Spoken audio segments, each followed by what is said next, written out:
Start recording. Yes. Let me make sure I did it. Okay, yeah, I did start the recording. Good. Thank you, everyone, for coming. I know the weather is kind of yucky, so thank you for making the drive or for tuning in online. Why don't we go ahead and start with introductions. We'll start here in the room with you, Liza.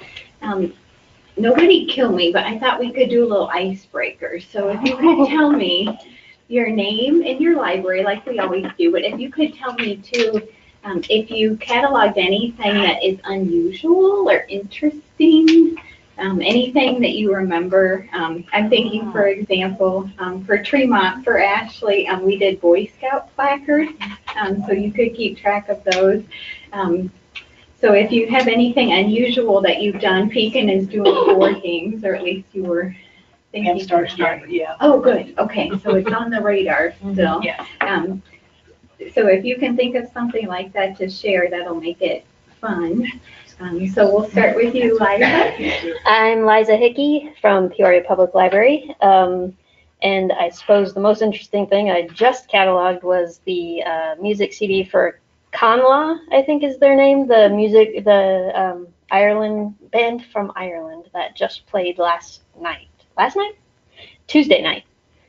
Oh, in Peoria? At the Peoria Public Library. Oh, yeah. neat. It was pretty well attended given that the weather was bad, but they donated a CD and it is now available for circulating. Oh, that's cool. Neat. How about you, Jonathan? I'm Jennifer Jacobson-Wood from Peoria Public, and I haven't really cataloged anything that unusual. I mean, we have, What about your binge boxes? yes, we have binge boxes, which are boxes with movies that follow a theme, and then there's popcorn and candy in there, but we wouldn't catalog the popcorn and candy, so we could keep it. And we also have Frisbee golf sets at my work. At an apple park we did that we put in kits. We just need the weather to get better. I know. So we can use them. How about we jump to you? I'm Heidi Ray. I'm at Apple Park Library. I'm new to the position, so I haven't really cataloged much of anything. So I have no good stories, except that I can tell you that yesterday we just found in our stacks, we found a hard drive. So I am not sure that I have to catalog that, but I think that sounds like a great item for a brief record. What we're supposed to do with that. Simple. Yeah, well, nice to meet you. Thank you. Let's jump to you. I'm Joanne Heilman. I'm from Pekin Public Library. And like you mentioned, we're going to do board games. I don't know how many or what ones, but I think they're common ones. Right now, we're just trying to get our library back in order. We're still... What's the target date for Pekin? Well, it was next week, Oh, but next week. the carpeting's not in. I mean, we don't even have the carpet in yet, let alone laid or all the books back. All the books have been taken to storage, Oh, my. and so there's nothing there in the adult services. Children's is At open least a few more weeks, it sounds like. Oh, yeah. I think it's gonna Everything be put back. into February sometime. Okay. It's been quite a mess. Well, positive thoughts. I hope it can That's all I can do. get put together. Yeah. How about you, Tracy? I'm Tracy Carroll. I'm from Pekin Public Library, and I don't think we've really cataloged anything unusual this time. We're lucky to get We're anything. waiting. We're waiting for those games. Sure. Let's see. Let's go to you, Katie. I'm Katie Morrow. I'm from the Morton Public Library. And not anything weird cataloging-wise recently, but we are digging through all of our old history room stuff and adding new records through CMC for all of that. So I'm sure we're about to get to the weird part. Pumpkin Festival Mania, perhaps. All of the pottery. Oh, yeah. Yeah, that too. Wendy Vandrow from Morton Library, and yeah, probably just magazines. I usually just do the magazines and then Sure. Regular books, nothing Okay. real unique. You never know when you might come along. Now that I say that. Let's see. How about you, Elizabeth? I'm Elizabeth Glass from Henry. I don't think I catalog weird stuff ever. In any of the buildings. Yeah, we have books and magazines and haven't done kids. We haven't done, so. Well, that's okay. You're keeping it simple, right? There's nothing wrong with that. Okay, let's see. How about we jump to you, Courtney? Courtney Young, Avon Public Library, and I too have not cataloged anything terribly unusual. I don't know, maybe the Fat Steer Show books might count for the unusual. Yeah. Those wound up going through. Those were a The good CNC. find, yeah, to send to them. We just fill in the gaps, it'd be better, but That festival's a big deal, isn't it? The Fat it is in Steer that little Festival? tiny town. Yeah. Yes, it is genuinely called the Fat Steer Show, Mhm. and it is a big whoop. As big a whoop as you get in a town of 800 people. Simple pleasures. How about you, Ashley? I'm Ashley Reichen from Tremont District Library, and we're in the process of cataloging our Boy Scout flags, which are fun, different. Yeah, it's different. Those are neat. Yeah, thank you for coming today. I know Maria said she was gonna check some, but it worked out. Thank you. How about you, Erin? I'm Erin Roberts from Illinois Prairie District Public Library. I too don't do much of anything odd, but I do have a stack of Braille books I have to work on. Okay. Well, let us know if you need our help with cataloging requests. Right now, I'm trying to figure out where he wants them on the shelf before I do that. Okay. Well, that's new and different, right? For Yeah, now. it's gonna have it needs a spot. So first, give me a spot before I do them. That makes sense. That way you don't have to undo your work later on. That's Yeah. right. Good. Let's see. Who's hiding back there?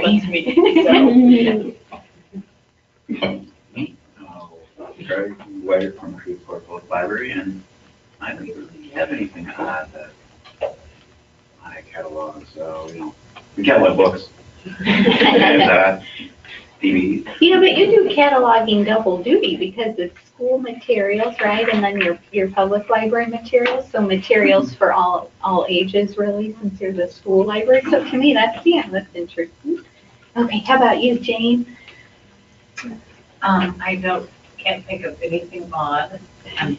We're just getting started in crazy and cataloging mania where there's, I don't know how many items cataloged in there, so I'm sure I'll eventually come up with something, so.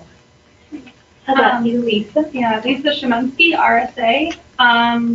So it's not really unusual, but it's more just that it's rare, but I'm doing a bunch of original records of films from Mexico that are like completely all in Spanish. So Are that's those been from the fun. Beardstown Yeah. Public Library? Okay. So, yeah, those have been fun.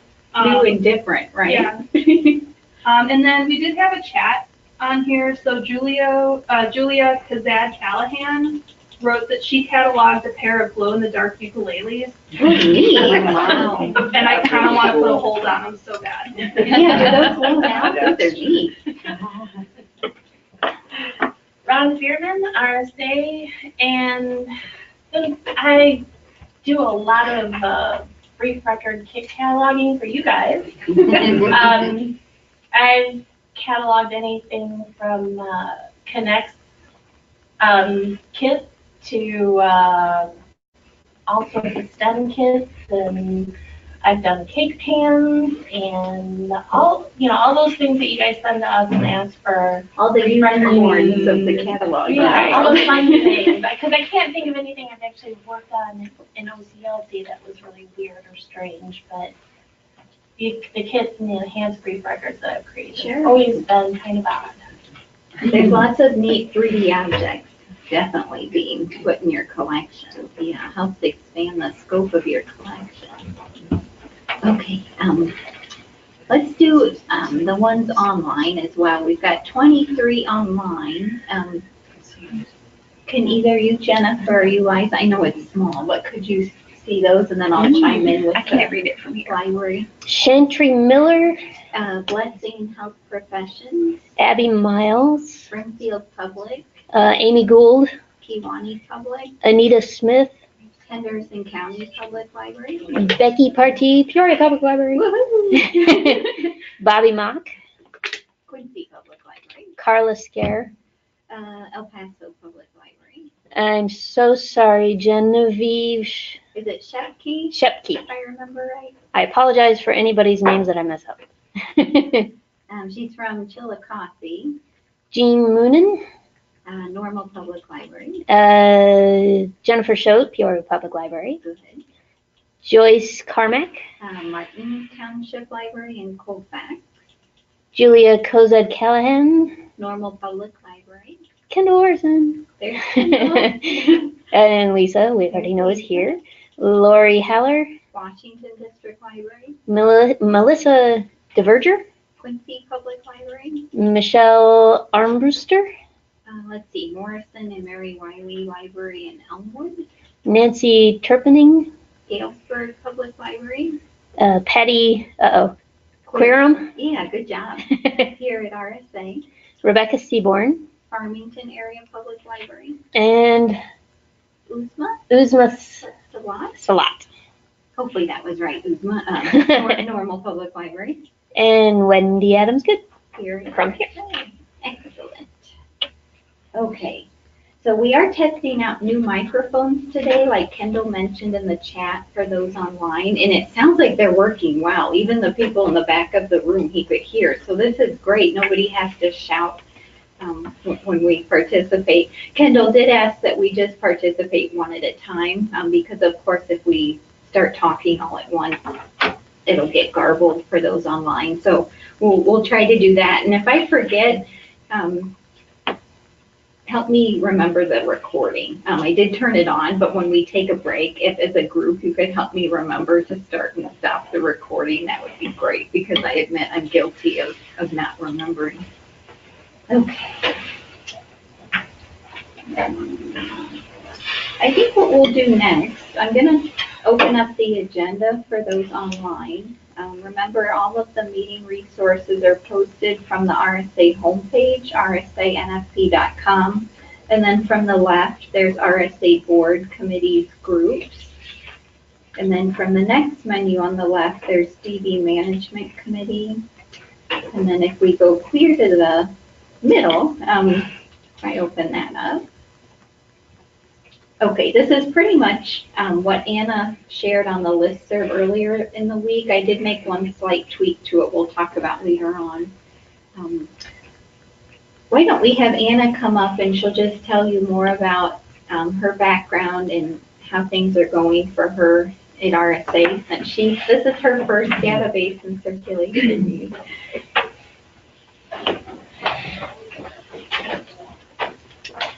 Hi. Oh yeah, microphones are sensitive. I've already forgotten. I'm Anna Hudson. I am the new Martha, but I'm the member services supervisor. I'm not actually trying to replace Martha because we could. But before starting here in October, I was branch manager of the Peoria Public Library North Branch for about 5 years. And before that, I was, various other things with Peoria youth services, outreach, things like that. So that's my background. Since starting here, I've basically just been mostly trying to learn what the heck I'm doing. But I am, starting to get into doing more trainings and visits and things like that, and just kind of, figuring out my place in the world. But our focus right now is really on kind of the member site visits and just kind of trying to, figure out, is there anything that we need to be doing for our members that we aren't currently doing? Focus is on, circulation and policies related to that and things like that. And, the glorious meetings. So, is it too late if they have suggestions for site visits? Is it too late for them to share them? Okay, so you can share them anytime you wish. Yeah, we're not closing the opportunity to tell us what you think about, site visits you've received or things you would like to see at visits if you're not currently seeing them. So, although probably for most of you, visits are more connected to Erica than me, but if there are things, if you are hearing questions from your, cohorts in circulation and things like that, and adult services and children's services that do relate to my areas of expertise, please shout. I can't think of. Yeah, no, that's great. Mostly we're just trying to put a face with a name. So you'll see her posting on the RSA listserv regularly, we'll say. So you'll know. Thank you, Anna. Sure, I'm going to go participate online. Sure. Okay. Let's have you, Jane, come up to the front too and just talk about your background and the exciting projects here you've been working on so far. Like you said, it's mania. Yeah. Hi, my name is Jane Bradbury, and I'm the new database and She has a fancy title. cataloging specialist, yeah. So anyway, and I have been to the meetings before because I was the director at Mid-State College before this. And my earlier life was in social service, and then I switched over around 2006. I graduated and got a graduate degree in library science, and since that time, for the most part, I have been in academic libraries in the area, and I did spend a year at Kewanee Public Library on a grant, working with 15 rural libraries. And so anyway, that was interesting, and now I am focused on, for the most part, right now, the new and upgrading libraries. So getting all of their items in the catalog and that kind of thing. And then, of course, in the future, I'll be working on projects like the brief records and things like that. So I guess that's lots of special projects, and then we do have more new members coming. We'll talk about that in the supervisor's report. So Jane will be an important player on our team as we keep moving forward. Thank you. That was helpful. Nice to meet you all. Okay. I think in our last meeting, I mentioned that Rails was in the process of hiring, I've already forgotten her title, the Rails Cataloging Services Coordinator. This staff member works out of the Burr Ridge office. Her name is Nancy George. I've met her once. She's very eager and excited to be in her position. She previously worked at the Orland Park Public Library doing cataloging, and she actually started cataloging in India where she got her master's degree. So she is fluent in some foreign languages as well. I'm hoping to invite Nancy to a future database meeting, and then I'm also hoping to invite her to RSA Day, which is March 20th. You can tell I want warmer weather, so I'm just gonna head. It's March 20th at the Peoria Public Library main branch, right? Okay, yeah, so I'm hoping Nancy can join us for that, just so she can start to meet our members.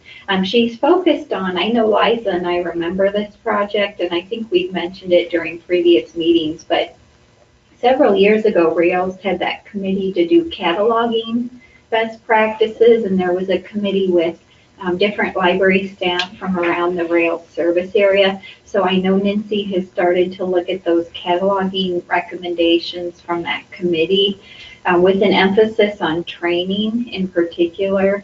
And then she's also providing support for Find More Illinois, which is the overlay project. That in-between step, if you can't find the item in RSA, for your patron, you would go to the overlay, which searches various libraries in Rails before OCLC, ideally. So Nancy's providing support because there's a cataloging component in Find More Illinois. Even though RSA isn't using the cataloging component, there's other participating libraries in Find More Illinois that are using the cataloging piece. So Nancy's helping with that. But we're excited they filled that position, and hopefully it'll be somebody that can do some training opportunities around our service area that are beyond just what we offer RSA-wise. So stay tuned. Hopefully you'll meet Nancy in person at a future event.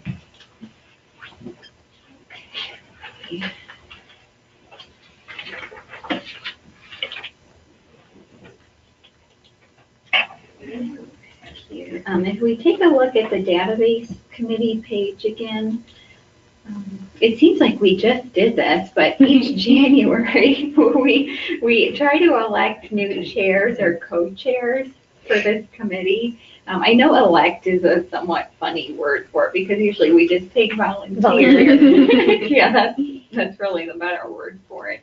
So at this meeting, again, since it's January, it's time to have the discussion about volunteering again.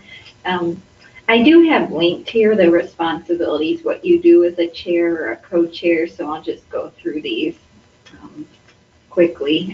It's a 1-year term, but you can serve maximum. There's no limit for the maximum terms. We do this in January.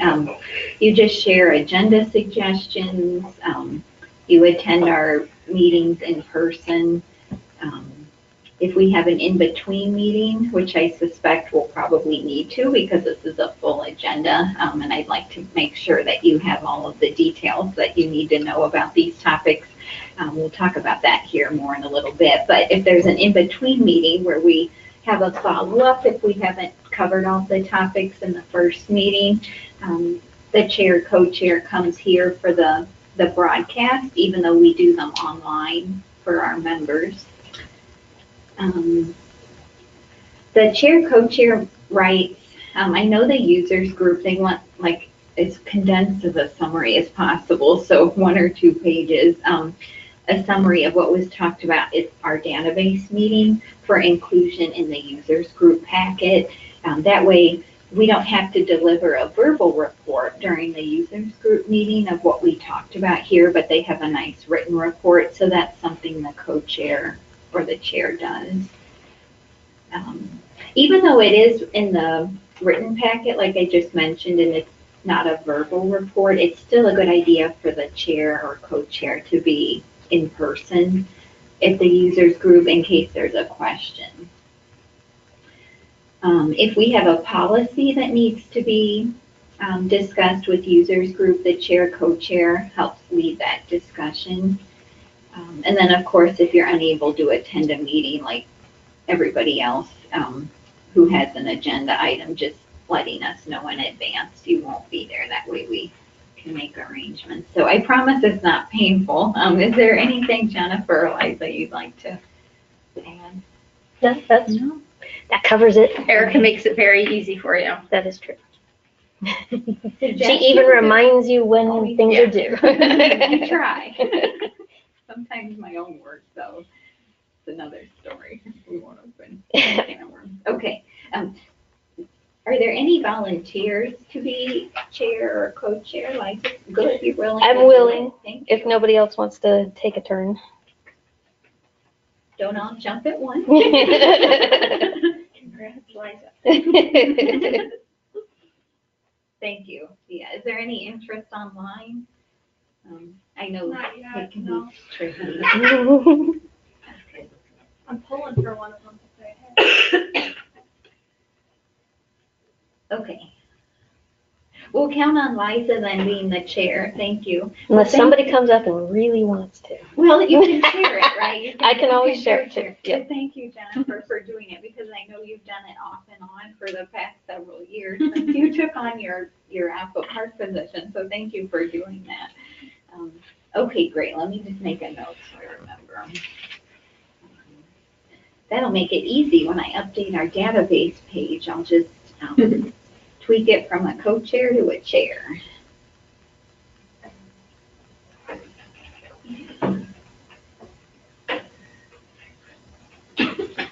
Okay, this is a full agenda, so we'll do our best. When I was making it, I started with the topics we ran out of time for at the September meeting, so that's why the order seems a little bit different.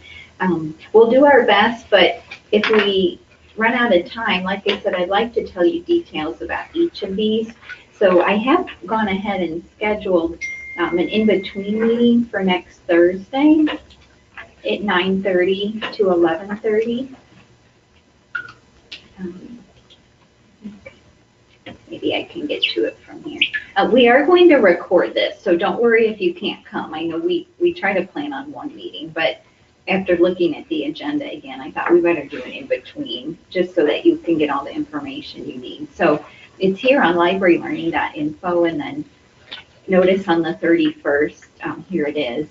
This is online only, so if you'd like to participate, use this Go to Training link to register. But like I said, if you can't come, it's okay. We'll record it.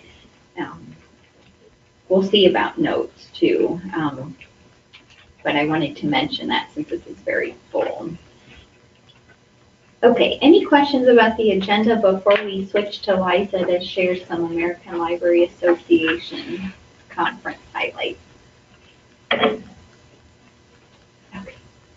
You can either come here or you can. I got a microphone right here. Yeah, whatever you're comfortable with.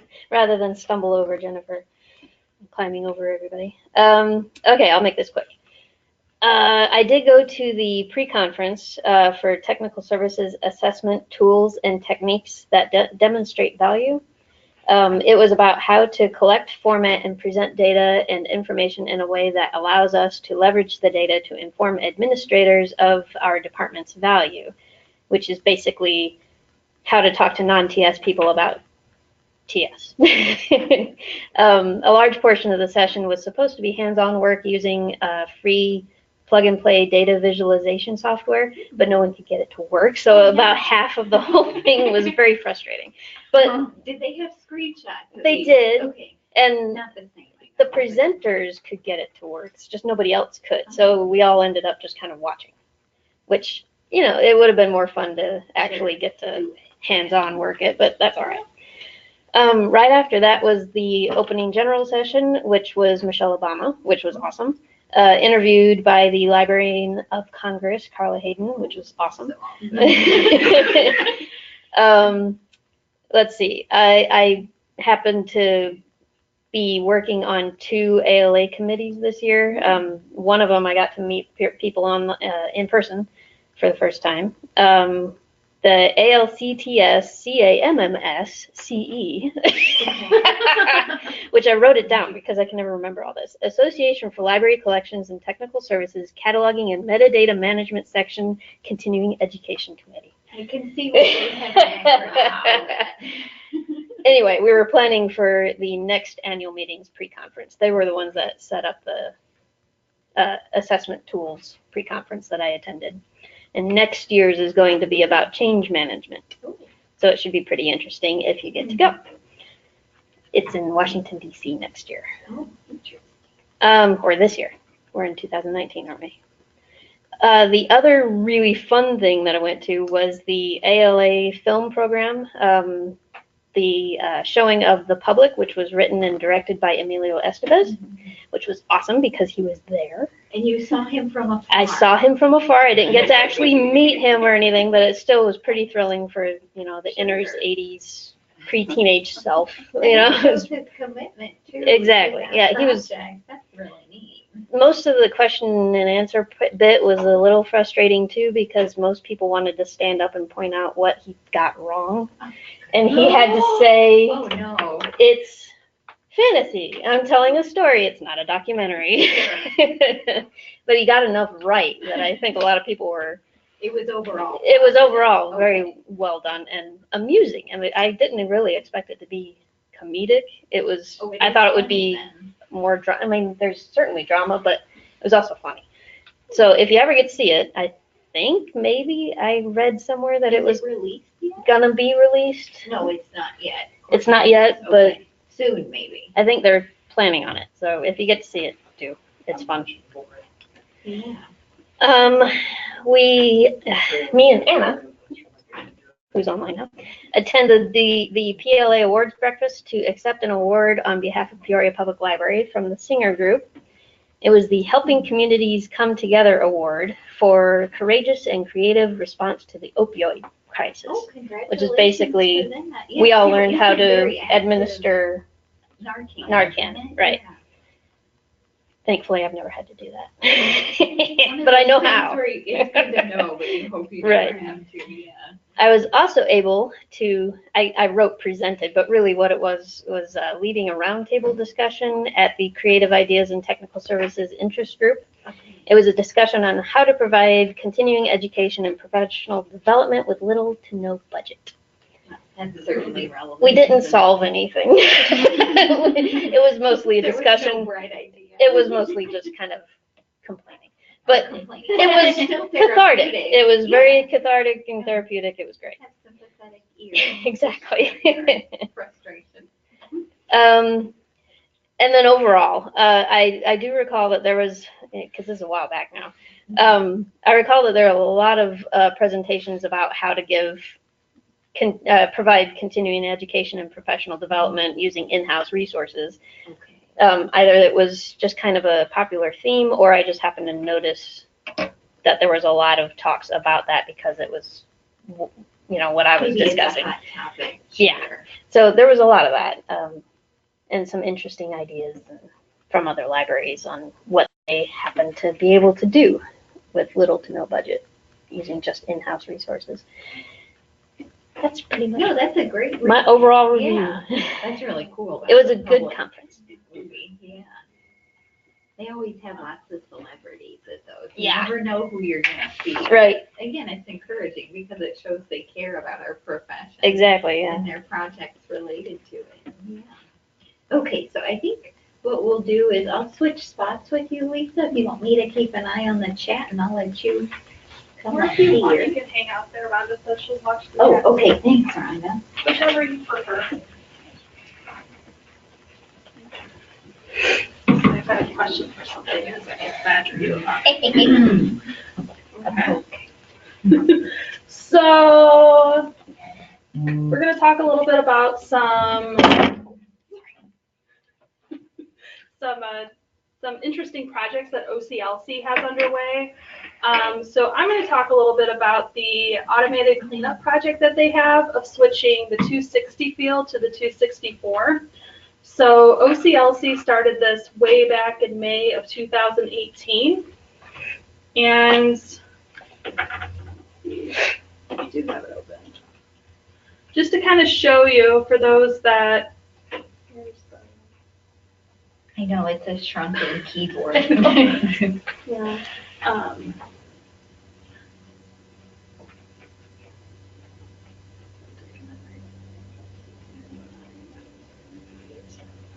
For those of you, just to kind of point this out to you in records, both in OCLC and in, oh gosh.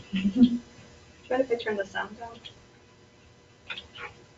Is that okay with you? Or no? Does that affect anything on the go to training? That's the part I wasn't sure about.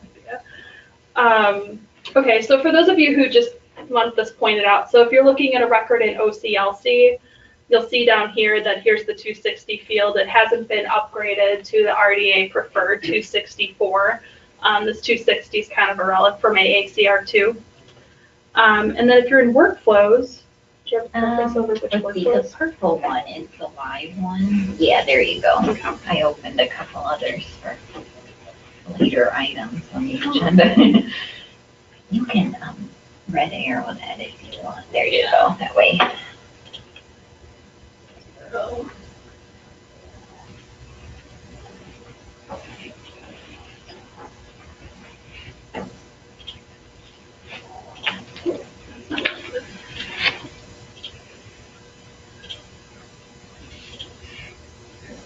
Okay.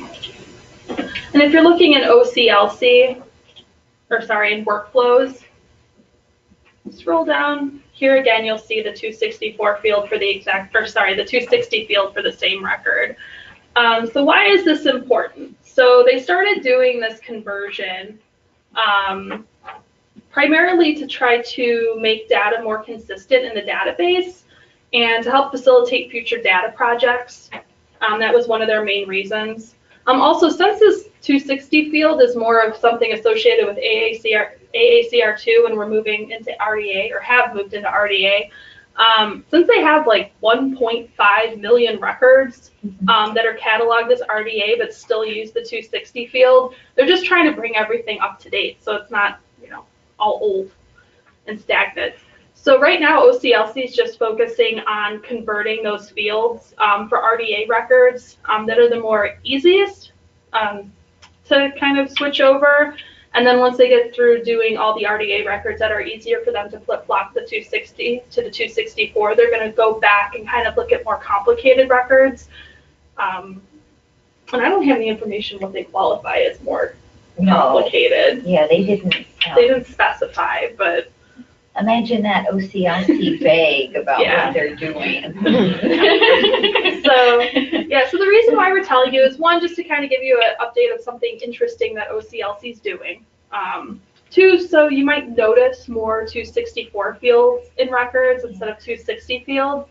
But how does this impact you? Primarily, what we recommend is that if you see 260 fields in workflows, it's fine. You don't have to report it for cleanup. If we happen to be upgrading a record, like we do have an internal policy of updating 260 fields to 264s, but you don't have to let us know about it. You can attach to records that have that, and you don't need to tell us. For those that are doing copy cataloging and OCLC, you don't have to change it. It's fine. You can leave it as is. And then for those advanced cataloging libraries, like Peoria, Normal, Quincy, people that do make edits in OCLC, if you feel comfortable, you're more than welcome to change the 260 field to the 264 on the master level and then bring it in. So do we have any questions about this? No? All right, thank you. Thank you, Lisa. We'll switch to Jane next.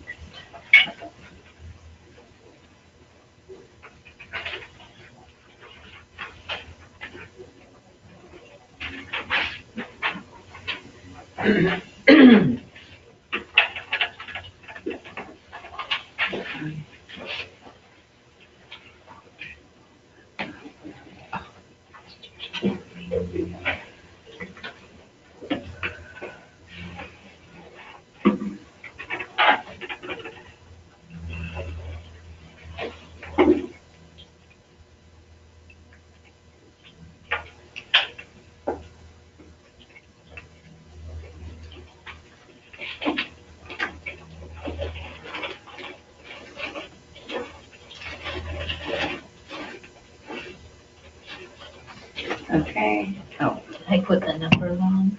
no, this is me. Okay. 6. Oh, do you already have it up? Oh, no, I don't. Oh, okay. I just thought if you copied. No, I just left the number out. good. I should have left the number out. I've been known to put a bad number. Yeah. Okay, so the next project that they're working on is taking the 260, or the 254 indicator 4 Oh, you mean record. the 650? Yeah, I mean the 650. I am looking at something that says 650. You know, that's what it Well, we is. just talked about Anyway, it too. yeah. Yeah, that's okay. Yeah, so anyway, and this is an excellent example of what has happened, so let's look at, we're gonna look at this record real quick. If we go down to the 650s, go down to where 654, you'll notice that if I scroll, here, let me see if I can get rid of this, yeah, bring it up a little. You'll notice that there's a lot of duplication. So OCLC, something in the transfer of their data has, there's a repetition when we put things in the local, if you put something in the local field. I mean, if you try to add a subject heading. So anyway, I'm trying to, I don't know, can you see that? But you can see behavior, fiction, let's see, grief. Anyway, if you look down here at this, again, grief, fiction, behavior, juvenile, there's just a lot of repetition. So they are going to go in and clean that up. And again, the recommendation is, though, unless you're an advanced cataloging library, it's simple. You just leave the fields there. You don't have to report them. And sort of the same thing as before. You just import the best record that you can, not touching when you're copy cataloging. And did you have anything else on here? Let me think here a minute. We had looked, I know several of you in the room use OCLC Connection. And remember you have, in Connection, you had junk tags configured, the 029 and the 938.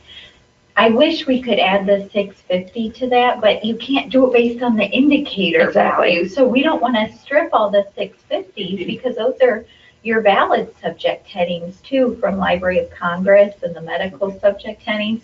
So we can't strip them like we do some of the other junk tags.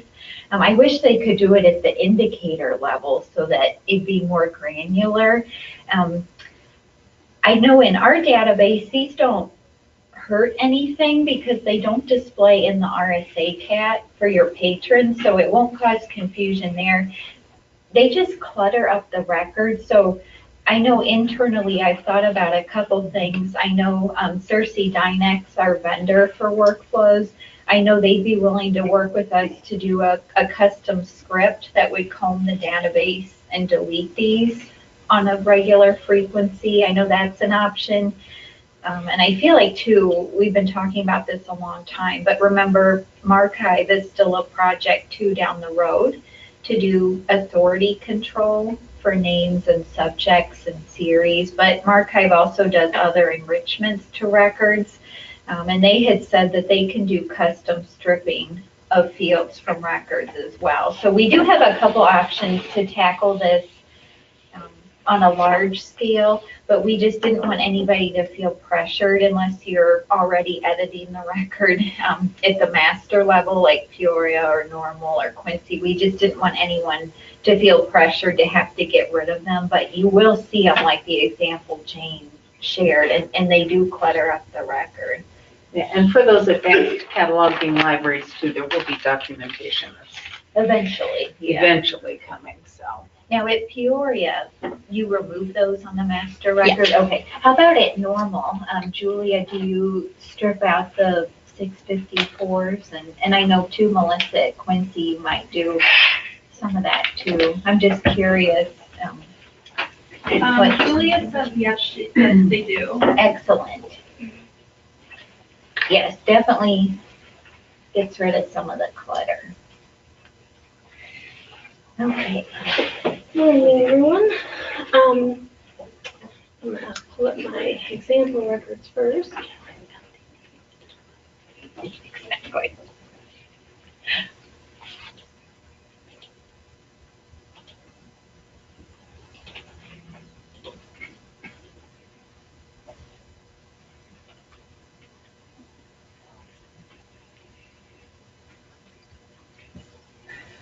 Julia also says, before you get started, that they also convert, I always mispronounce this, but Bizash to second indicator 7 if they're there as 4s.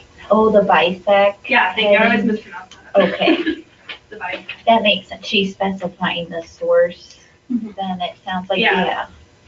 I admit we don't make too much use of the bisect. Fury doesn't either, but yeah, I don't see anything wrong with that. Yeah. I know those have been entered creatively. There's been variation in how those have been entered, so that's good you have a consistent practice there at Normal what to do. I feel like sometimes if you're trying to look in OCLC and see what's been done, it's like everything's been done. What I'm going to talk about is the 040 subfield B, which, as a reminder, is one of the core matching points on the cheat sheets we have for books, serials, and AV. First, I'm going to show you where that's at in OCLC and in workflow. Here in OCLC, we have an 040 subfield B English, which is what is expected. That tells you that the record has been cataloged in English. And if you remember the language up here at the top, that tells you what the item is what language it is. And in workflows, here is a record where the 040, there is not a subfield B English, which means implied that it is an English record. So as of December 2018, OCLC made the 040 subfield B, which is language of cataloging, mandatory on all new bibliographic records, including if you are deriving from existing records. Remember that this is not the language of the item, but the language used for notes and descriptions within the bib record. At this point, OCLC has not mentioned whether they are going to retroactively add in the 040 subfield B to existing records in WorldCat. Our recommendations for you, what you need to know, is that there is no need to add the 040 subfield B in workflows or OCLC unless your library is already doing original cataloging work. That's normal, Peoria, Quincy. You can use a record if it matches your item but does not have an 040 subfield B because English is implied in that case. You should not use a record if it has another language such as German, French, or Spanish unless the big record is actually written in that language. And checking the 040 subfield B for English is on the core match point charts for books, serials, and Navy, as I mentioned. If you would like to have a Blue Cloud Analytics report run to find items in your library attached to non-English language records, you can send a request. Where's the website? There it is. Using the report request form on our website and ask for that report. Does anyone have any questions? We do know for some foreign language items, I know Beardstown, like Lisa was mentioning, the public library there is a good example. We know sometimes you might legitimately pick a record that's written in a foreign language if you have a foreign language item and you want the record written in that language, if you think the description would be helpful for your patrons. If it's a foreign language item and you think it would be more helpful for them to have the record written in that language, we do know there's cases where you could, like I said, legitimately pick it. But what we've seen from the report Rhonda mentioned, I think we maybe talked about this at a previous meeting, we do know, excuse me, that sometimes there's, we'll say mistakes that get attached to foreign language records when you have the English item. So that's more what that report's going for, but it could return some items where you do want it on the foreign record if you think it's going to help your patrons having it on that record. Yeah. I know, Lisa, didn't you say for those Spanish movies, you try to put the summary in Spanish at least, even though it's an English record? Yeah, so with those, like, I'm using subfield like B as in using English because I don't speak enough Spanish. Sure. In Spanish. If it's possible, if I see a summary in Spanish and I find one also in English, I'll put them both in. Okay, good. It's just a matter of what I find. A lot of these movies are fairly old, so I'm kind of at the mercy of IMDb and the internet. It's like a scavenger hunt is what it sounds like. But yeah, but I have put them in. Good. And I don't, because I don't speak Spanish well enough to trust Google Sure. Translate, just to copy and paste it in there, and I wanted to make sure good space for users is in there, like I haven't done that, but I have tried, if possible. Good. Yeah, so that's a good example that even if the language of the item is Spanish, let's say, and the record is English, we could still, depending on what's available, we could still put some notes so it's accessible in either language. Yeah. Okay. Was that a little bit confusing or did that make sense? That makes sense. Okay. Let me take a look here at the agenda again. This next agenda item, I wanted to be sure and mention, even though this group has just started meeting. I know we've talked in the past about how RSA updates your holdings for your library in OCLC WorldCat. We do have a handful of libraries that aren't OCLC members, but I think everybody in the meeting is an OCLC member. We take what you've done in workflows, what you've added, what you've deleted. If your item has been transferred from one bit record to another, that also is taken into account. We've been doing this process for you. It started out quarterly, it's moved to monthly. Now it's, I think, 9 times a year. We've been doing this since the late 90s, so this is a very well-established process we've been doing. Mostly to keep, well, for 2 reasons. That way you don't have to mess with manually updating holdings on your end in OCLC, which is another step to remember. And then the second thing is doing it on a consortial level for all RSA members. That helps us keep OCLC up to date because that's the statewide catalog. for Illinois. I know there's discussion about Find More Illinois and how it's an overlay project and it links different databases together, but OCLC is still the statewide catalog, so we need to keep holdings up to date to give you that visibility and broadcast for you and your users. So this process, like I said, it's been going on a long time, and I think we've mentioned at previous meetings that the vendor we've been using to do this process, called the Markup Quality, TMQ, it's good news, but they initially said they were going to retire this July. But they've extended their offer to continue doing the batch holding updates for us for another year. So it'll be through July 2020. This is good news because here in the state of Illinois, we don't know what the replacement solution is going to be for this processing that takes all of your activity and workflows and updates it in OCLC. We know we need a process to do it on a consortial level. We've been checking, Kendall actually has been helping me with this because he's on the CERC Dynex listserv for other consortia, and he's been checking other people on this committee that we've started to look into this. Other people on the committee have been checking. A lot of states don't do this. They have shared catalogs, but it's just up to each library to update their holdings. And to us, that's not a good solution because, again, OCLC is the statewide catalog. And to us, this is a core service of being a member of a consortia is you have your holdings updated in the statewide catalog. So thankfully, the vendor, TMQ, they've extended doing the updates for us for the next year, remember, ending in July 2020.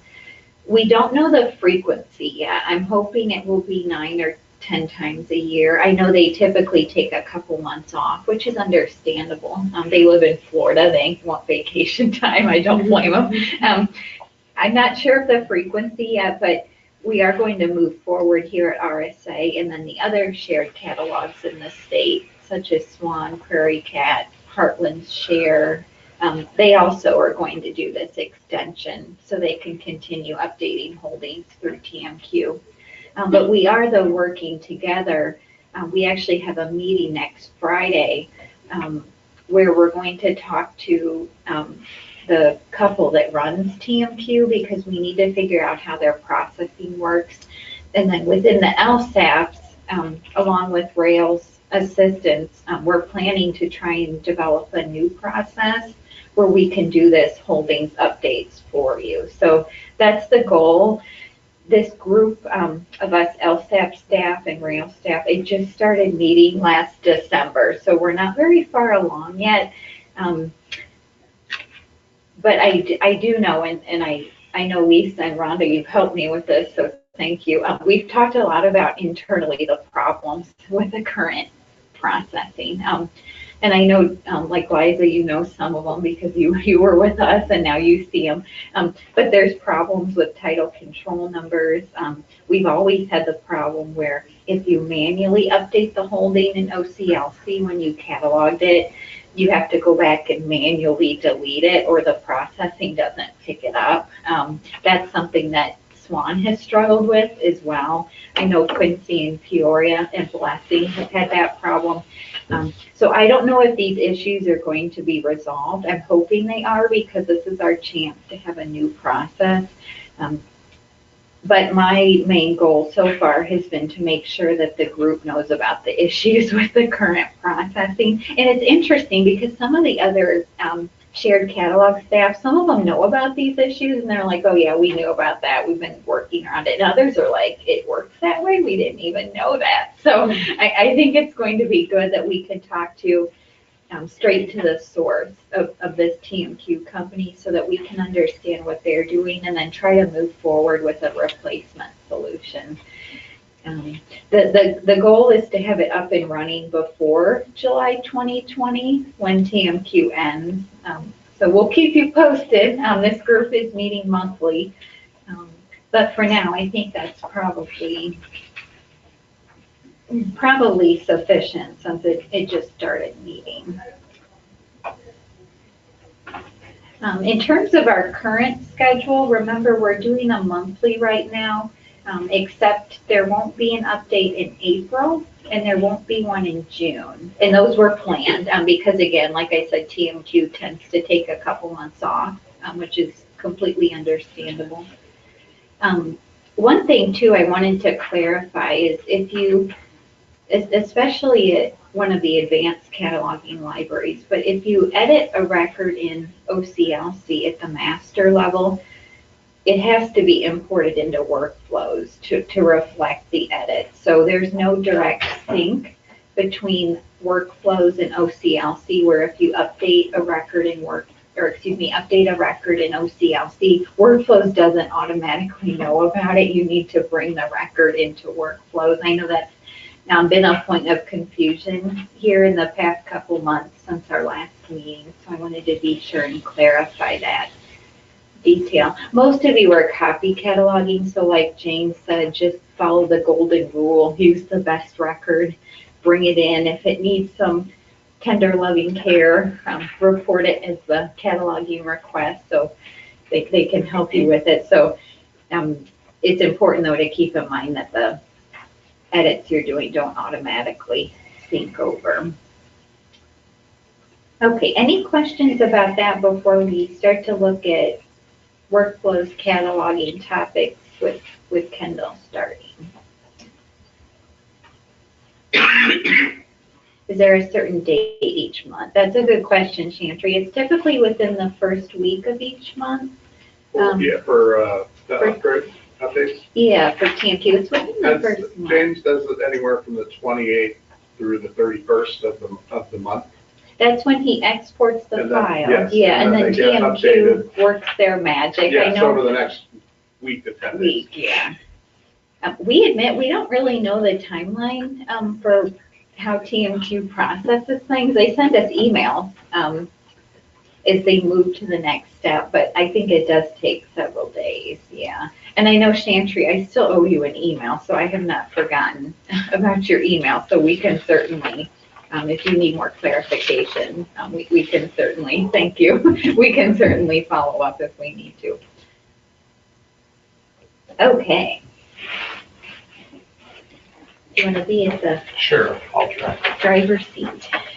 Good morning, everybody. So Tuesday at 12:10 a.m. we did a system upgrade on Symphony. Outside of a couple of very specific issues that people had on their local computers, we have heard of no issues anybody's had from this other than, well, now I can turn on item price on my receipt, but I would like to also turn on the item price for the item, but you didn't tell us how to do that. We've talked a couple people through that. That was really the biggest thing that we've had. So that was one thing. Item price can now print out on receipts, which means now that it's important to put an item price on the item when you're cataloging. But it's not just for that. There's actually a couple of reasons. There's also now a new, and we'll talk about this more at users group when we have a little bit better idea of exactly how it works. But we can now change your CERT rules to have your overdue fines cap out at the item price if you so desire. But to do that, there has to be an item price on the item to cap out at.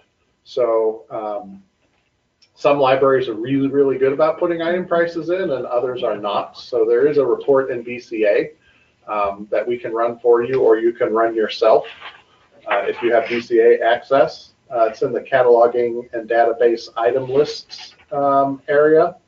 And it is items with no price by library. So if you wanted to know how many items you have in your library that don't have that, you can run that yourself in BCA, or you can send an email catalog request to the help desk. No, report request. Report, sorry, yeah, report request. Yeah, don't send a catalog request to find out a report thing, because the people who run reports will never see it. I will tell you right now that we're behind on report requests because we are saving out about 105 different accounts in Web Reporter. We have to have those completely clean and turned off by the end of January because we are giving those seats back as Web Reporters kind of goes off into the sunset. And it was interesting when I was trying to figure out how many of those Web Reporter accounts we have that we needed to turn off. The last update that happened to Web Reporter was in 2010. It is now 2019. So that product has been running really, really well for the last 9 years.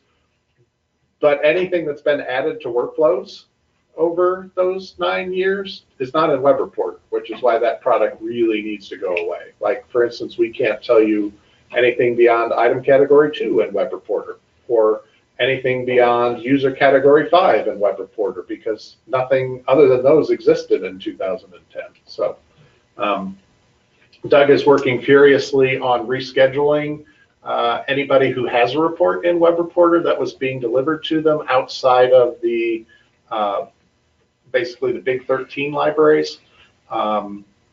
Everybody else, we're either rescheduling your report in Blue Cloud Analytics, or if we can't make it that report in Blue Cloud Analytics yet, we're rescheduling it in Web Reporter, but under a different account, not your personal account. If you're comfortable in Web Reporter and you want to continue to use it for the time being, contact Doug and he'll give you a new login to get into. If you had reports in your Web Reporter saved in your folder, we are moving those into another storage location as well. So just an aside on that. Does anyone here use Web Reporter? Great, does. Okay. How about online? Anybody use Web Reporter? I know some of the staff online who joined us, I know they've used BCA. I wasn't sure about. I'm not seeing anything yet. Okay. Yeah. That's good though. That Anita many Smith people. says that they do use Web Reporter. Okay. Yeah, so if Nita absolutely needs access, email Doug and he can give her the, it's kind of it's not an officially a shared account, but multiple people can log into it. That's how we're getting around this for the time being. A cloaked account, yes. Is there anything, Doug, that would be helpful to add as you work through it? That shared account that Kendall's talking about is temporary too. Yes, that will eventually go away. Eventually 100%. Director Station is, almost no one is using it anymore, and that's good because it hasn't been updated since like 2012.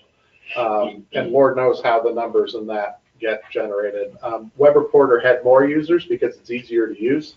And you can schedule something and it just runs, and people scheduled reports 10 years ago and they still get them every week. They may not know they get them because the staff member it was going to no longer works in the library, but there are reports still being sent out, thousands of reports still being sent out of Web Reporter. All right, so we updated this to find out what version you are on. If you go to Help and About, there's the version number, this little tiny text right here at the bottom of the window, 3531-1169. There's also a cheat sheet available on the RSA website.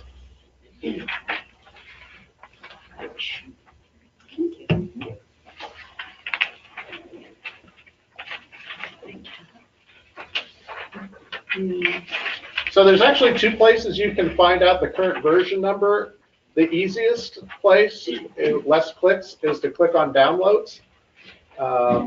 In the Downloads directory, the top two items are the newest version of Workflows, and the version number is listed out below them. That's if you know how to look at the version number already in Workflows, you can just check it there. If not, if you go to Workflows, Documentation and Training, and this will be the cheat sheet that Erica just handed out, and then Setup and Config, I believe. Hopefully I posted it correctly. It's been a while since I've done that. Second cheat sheet on the documentation for setup and configuration is how to check your workflow's version number. So if you click on there, it'll open a cheat sheet and it'll walk you through the steps of checking your version number. If you have not updated your workflows and you print receipts, you cannot show the total price of the checkout on that receipt because that's something new in this version. So you do want to be running the newest version of workflows. We occasionally run across a computer somebody's using that's, 5 or 6 years behind on their workflows, and they're confused when we talk about things that they can't do, and that's, you have to update workflows to be able to see the new things. Anita Smith says, thank you. We are currently using Blue Cloud and trying to get our reports to work like we are used to in Web Reporter. Okay. Said we'll get there. Okay, excellent. Yes, and we would love to be very helpful with people to get you there. We have to get through the crunch of the next 2 weeks first. All right.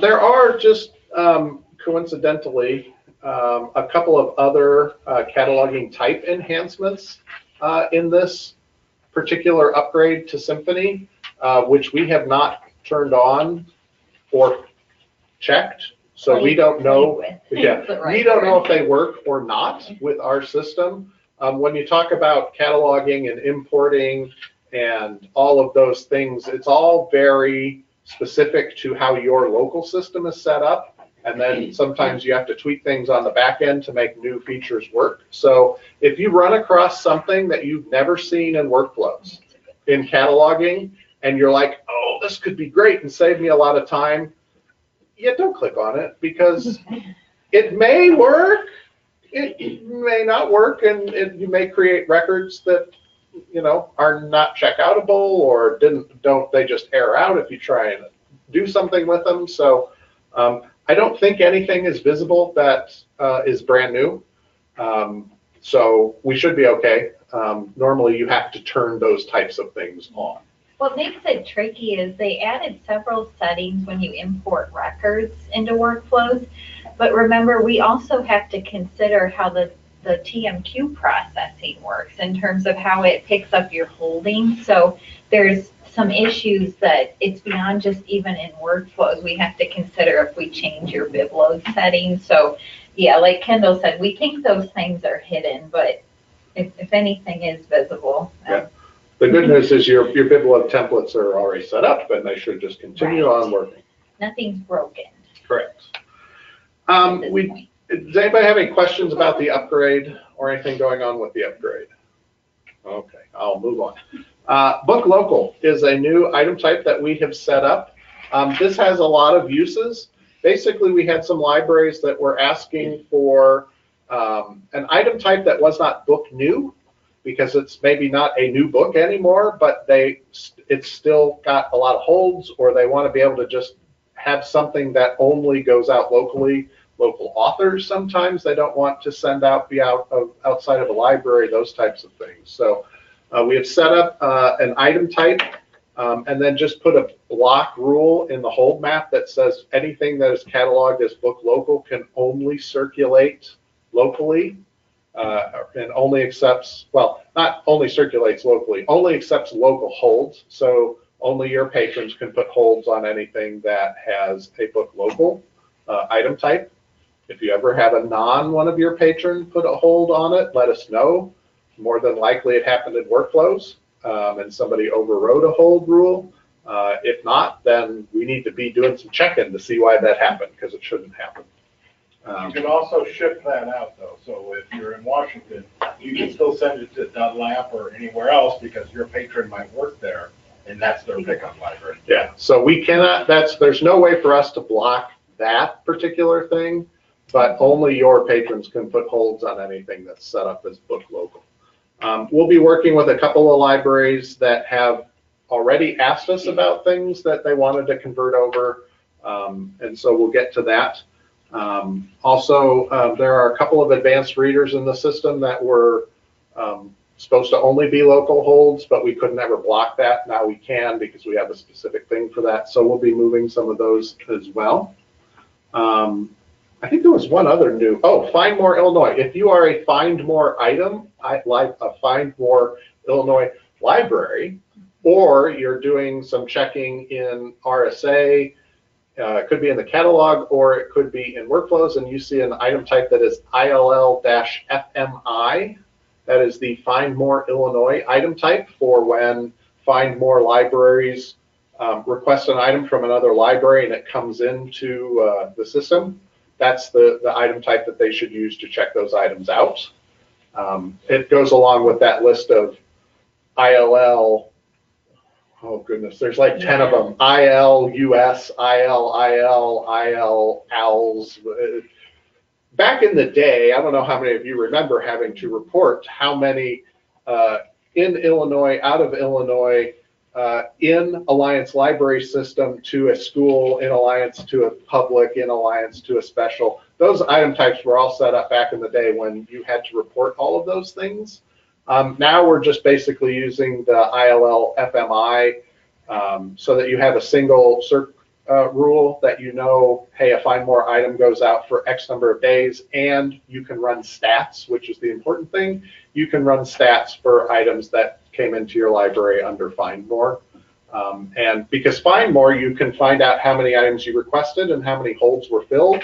But Find More will not tell you how long a patron kept it, or how many times it was renewed from the patron, or if it gets lost. It's much harder to find those items if you're using just the standard ILL item type that you're using for OCLC holds, or from things that you fax or call other libraries for. So I'm smelling another cleanup project. I do know, because this is good, because at the last workshop we did here, I admit I went ahead and said, but I forgot to check with you, but I'm assuming members can get those ILL-ALSA for academic library holds, or ILL-ALS, for out of state.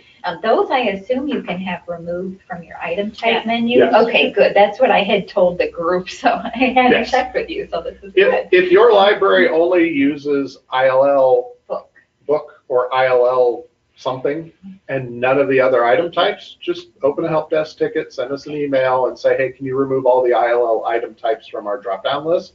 And we will do that. And that'll make all of those potential mistakes when cataloging incoming items from other libraries, so that you can check it out to your patron. Okay, excellent. I think that is all that is on my list. I thought we'd have James come up and give you a refresher about where the CERC and even the hold rule helper checklists are saved, because we've been talking about with Book Local, the new item type. So if you're thinking about using that, we thought it'd be good for him to refresh you. And also, if you haven't redone your search maps. Oh yeah, you can throw that in. So everything and make all your checkout counts. I can tell you this, if you're gonna send me a CERC rule, let me show you where they're at. So if you're on our website, this is the beginning of it. If you just go to System Info and Support, I think under System Parameters. So here is the CERC rule helper checklist, the printable electronic version. So if you're going to fill this out, say for the, what is it, Book Local? Book Local, I more likely is going to get a hold of you and say, hey, we're changing the CERC map. We're adding a CERC rule. Let's do all of your CERC rules. You'll piggyback. Yes, because I've already sort of condensed everybody's, but I'm waiting to hear back, which is not happening. So if you're going to send me something, I'm going to get a hold of it. I'm going to reply back and say, hey, what about this also? Because it just makes it a lot easier. Like I said, Peoria went from, I'm just throwing numbers out, 200 lines to 25. I mean, it's a lot easier to read. So when you're on the CERC rule, this is just an example. So you're going to put Book Local, user profile. If it's for everybody, just put all. If it's only for adult, then it needs to say just adult. And that will tell me any other profile will not check out. And just so you know, because I'm going off of your instructions, if you put adult only, your staff members won't check it out because they're not adult. I can't read your minds. You know, you're telling me adult, that means adult only. At least since this is a group of catalogers, you could always say, well, the CERC person filled it Right. out that way. Mostly we're hoping you'll be the messenger though, because I know you'll probably check with someone else if they want to do a new item type, but we're hoping you can remember this because you get a lot of CERC rule requests where they say, just check it out for a week. Well, there's more. Yeah, they're not telling me how much a day, Yeah. maximum fine, the loan, you know, 7 days, 21 days, whatever, number of renewals. The unseen renewals, just so you know, that is, if you have 5 renewals on there and you want to say 2 unseen, on the 3rd renewal, they have to bring it into the library. Max charges at a time, that is by item type, so book local, you could say 5. That's all they're going to get of that item type. But if they want unlimited. If they want unlimited, then it's going to go off the user profile, which is a whole lot. I mean, I think it's what, 50? Something like that. It's, right, each library is sort of different. So grace period, that's just, if you're not sure what that is, that just gives them an extra day or how many days you want before the fine starts adding up. So if you have a 1-day grace period by default, what it is if you bring it back the 1 day late, you don't owe a fine. If you bring it back 2 days late, you're going to owe 2 days of fine.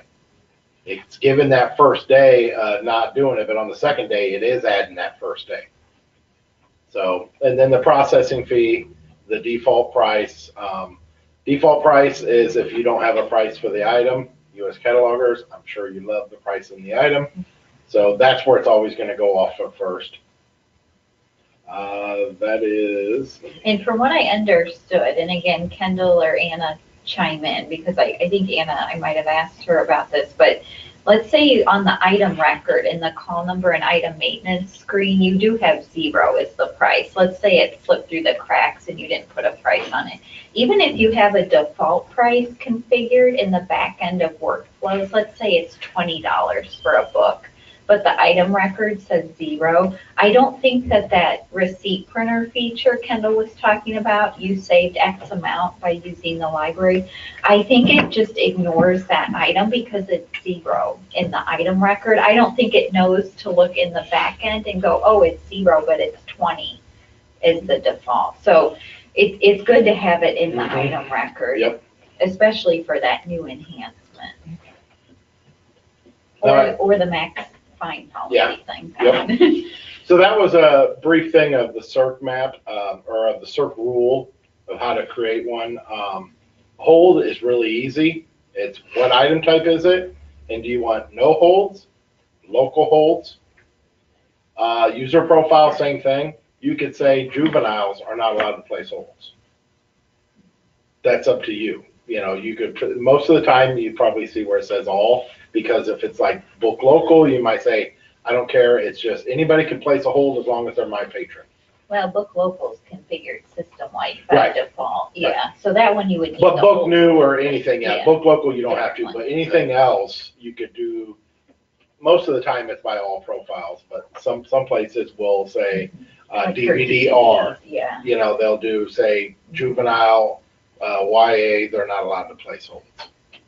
Which honestly, if they're not allowed to circuit, they can't place a hold anyway. So if I look at that first, because it will never read the hold map, if they can, because the hold map says, are you allowed to check this out? You are, then it will do a hold thing. But if it says non-circ for something, we don't have to put anything in the hold map because you're not allowed to circulate. Any questions at all about the circ rule or hold rule thing? So let your circ staff know. I don't know who all really deals with that. So when it comes to it, you know where it's at now.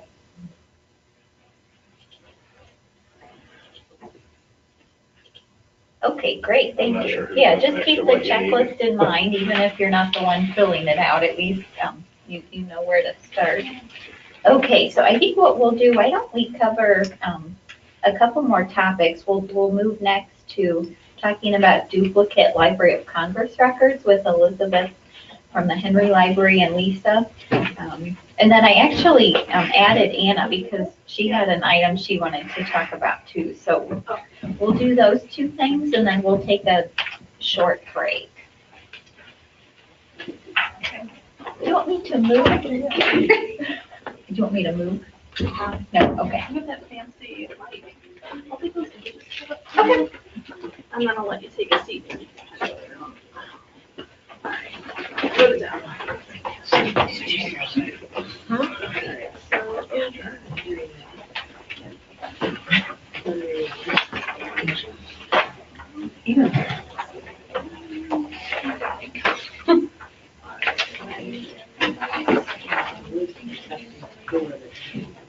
Were you already in the folder? We were, yeah. No, it's okay though. That's the way these things go. Whoops, okay, we're well, double checking. Double checking. Okay. I lost track where we were. Okay, back in early November, actually a little bit before that, but there was one weekend in early November that it was really bad. We had started noticing in workflows that every now and then there were, multiple records, okay, yeah, but multiple records that both said DLC. And I'm like, okay, you told me to preference DLC, there are two that what do I do? My cataloger works on Saturday, and so do I, so that's when we catalog.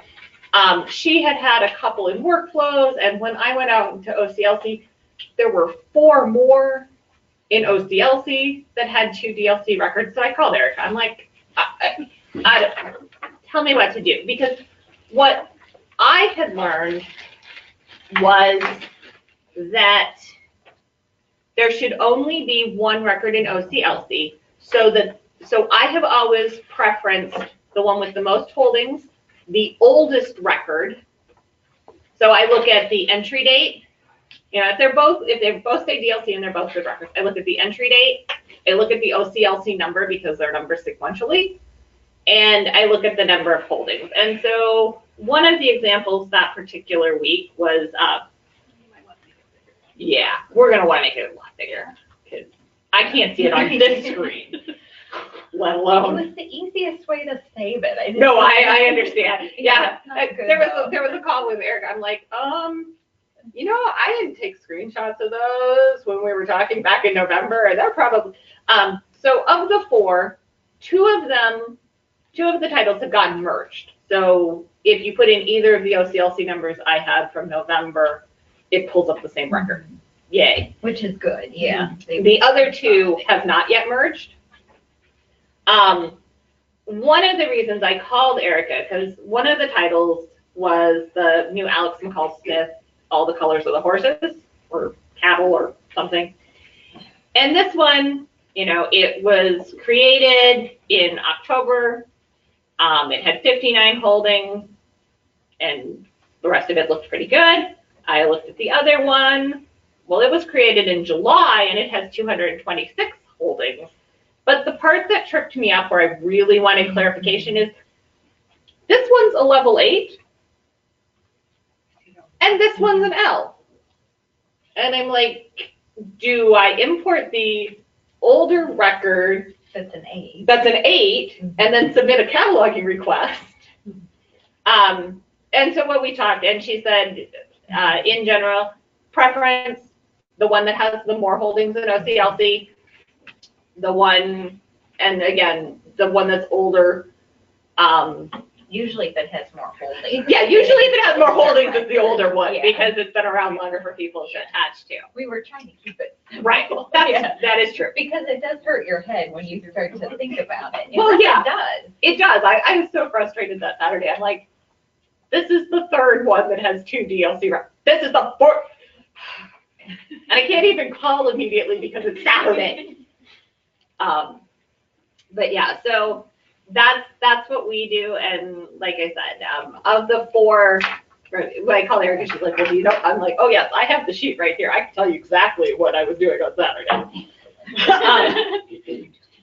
But But yeah, Yeah, they have been consolidated though, the ones, yeah, except for two, it's 50/50. it was 50/50 on that particular set of 4. I have hopes though that they will in OCLC eventually be consolidated. Yes, and she says on the OCLC list, there's People have been. talk and all of that. We'll have, yeah, Lisa can share, But there's been hypotheses about how. I have a lot of hats, and cataloging is a very small one of my hats.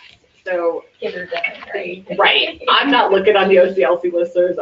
But that's what we had, and so what I've told my staff, which was Megan, and what Erica told me, that yeah, if it has more holdings, even though it's an 8 and the other one looks like it's a higher level record, import the 8 and send the request off.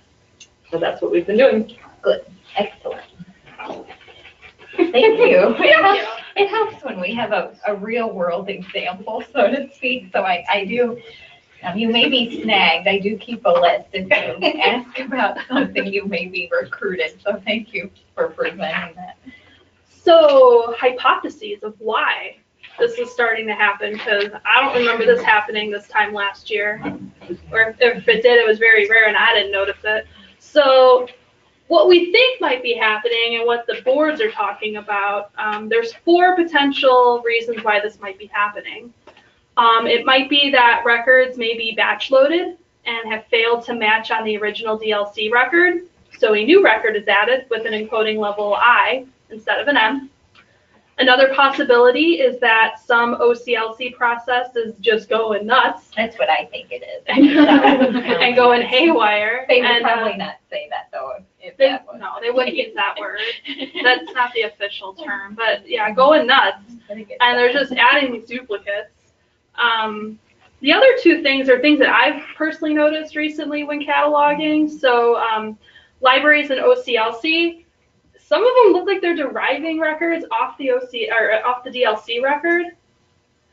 They're basically using the record like a copy to make a new one. So where did it go?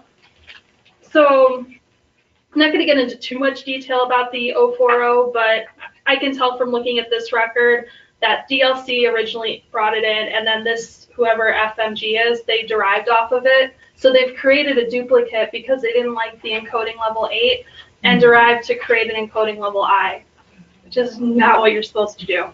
So that's a thing that's happening. And then another possibility is that the DLC is cataloging items twice and not noticing. And I have seen this where both the subfield A and subfield C are both for the DLC. So I don't know why they're creating duplicates, but somebody doesn't know to check OCLC first. People working at OCLC don't check OCLC. Yeah, so people working at DLC don't know what they're doing. I don't know what's going, but those are 2 things that I've personally seen, but those are 4 possible reasons. So to combat this, we've created a handy dandy update to one of our procedures, and Rhonda's was nice and she went out and handed you the updated policy. So let me just find this on here so I could show you on the screen. Let's see, so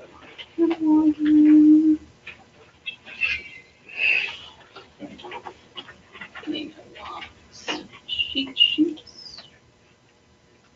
All right, procedures for reporting cataloging issues. Okay, so this is it's the procedures for reporting cataloging issues that are not cataloging requests. And some of you might already be familiar with this handout, but we've added a couple sections about the duplicate DLCs. So the first area, if you happen to see duplicate Library of Congress records and workflows, what we recommend is that you attach your item to the DLC record with the greater number of holdings, even if it's an encoding level 3, M, or 8. And you can find the total number of holdings on the call number and item maintenance wizard if you go to the control tab.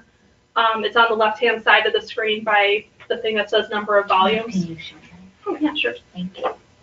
I know we don't typically check the control tab when we're using the call number and item maintenance wizard, so this is a handy. I should highlight, but so yeah, right where I'm circling is the number of holdings on this record.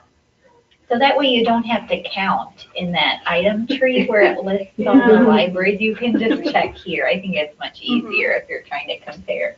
Yeah, so once you figure out which one has the most number of, or the greater number of holdings, attached to that one. And then if it happens to be an encoding level 3M or 8 that needs an encoding level upgrade, that's when you can send us the cataloging request and we'll get that upgraded for you.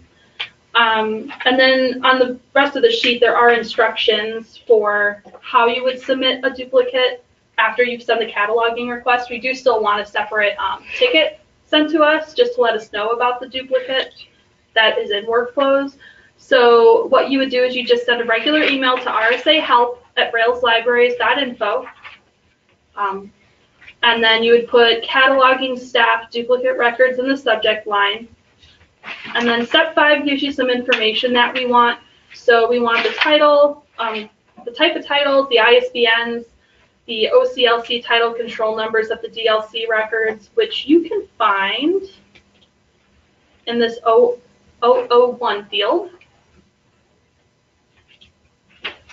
You're allowed to send up to 10 duplicate reports per day. This does not affect your 10 cataloging requests that you're allowed to send per day. So if you're super antsy and you see a lot of stuff, you can send like us 20 things for that day by those limits.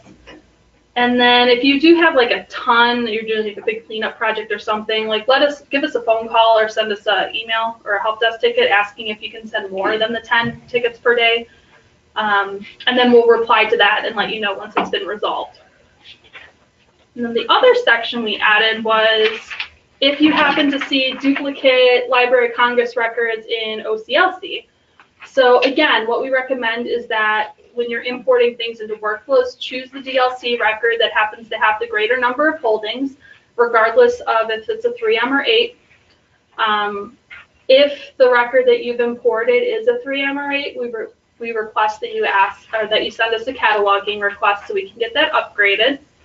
And then since it's not, we don't have, like at this stage, if there's not duplicates in workflows and it's just duplicates in OCLC, we don't really need to know about that because that's not something that we would have any, say in, or we don't go into OCLC and merge records. That's on OCLC. So you don't have to let us know about duplicate records in OCLC. But if you're feeling like a go-getter, you can report them to OCLC directly. And we've kind of included directions for that in step 3 over here. So that is completely optional. That is completely optional. You do not need to do this. This is just if you're feeling like, I really want to achieve this and this is bothering me a lot. But so let's see. So you'd have to go into the OCLC connection to the action menu. Where is it? And I don't have anything pulled up, so it's not going to let me do it. But if I had a record pulled up, you could hit report error right here to start that process. And if you have questions about sending in an error report, you can contact OCLC, and we've supplied the phone number and an email contact for them if you have questions. And then we did say that you should report. So we did mention that they might not respond to you because they have a high number of things that come into them. So they might not reply to you about it to let you know that they've resolved the issue, just so you're aware. They do have an algorithm. We don't know how it works, but it's crawling OCLC WorldCat, consolidating duplicates based on various criteria. And I know that the holdings is one of the things it considers. So that's why we're encouraging you to pick the one with more holdings because there's a greater chance. Like Elizabeth said, it's older, it's been in there longer. The description's maybe a little bit fuller. We know that that's considered and when they're consolidating by machine process, but yeah, I'm not too sure what the frequency is or, how it runs exactly, but they should ideally catch it. I think, yeah. So does anybody have any questions about this or anything? No? All right. Well, thank you. Okay, excellent.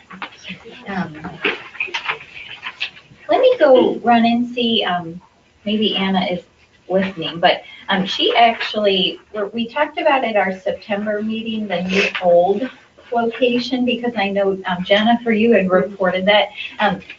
Anna has started to flesh out the document a little bit that explains New Hold because there's been more questions about it. So let me see if she can talk to us about that, and if not, we can. Oh, excellent! Yeah, I got your hand out.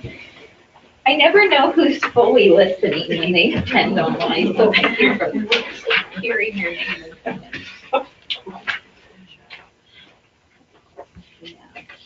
Do you want to hand it out? Sure, why not? This is still a draft, right, Anna? Yeah, I just want to kind of pretty it up a little bit and get some screenshots in there, but, you know, maybe enough that if you hear questions, you can kind of show at least a little bit more like.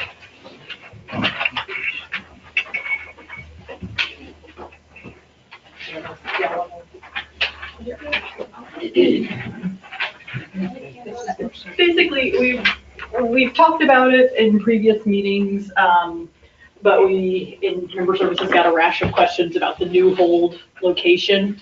So most of the time when you see this, it'll show up on like the clean holds list, which probably most of y'all don't have to deal with too much. But if you are looking at an item and it's in the current location of new hold, then you may see it. But basically, this is just the location that workflows assigns to things that have been on hold and are on the hold shelf, but have either expired on the hold shelf or patrons canceled the hold, but there's another hold at the same location. Because normally, you know, a hold expires and it's either going back to the shelf or going in transit to another, you know, library. In this situation, it needs to stay there and be pulled for another hold. So new hold is just the workflows kind of terminology for those items. Basically, there is kind of currently a known issue where if it's on hold, if you've sent one of your items out to another library and it's on their hold shelf and it expires, it'll also show new hold without really displaying a clear difference between whose hold shelf it's on. It's in limbo.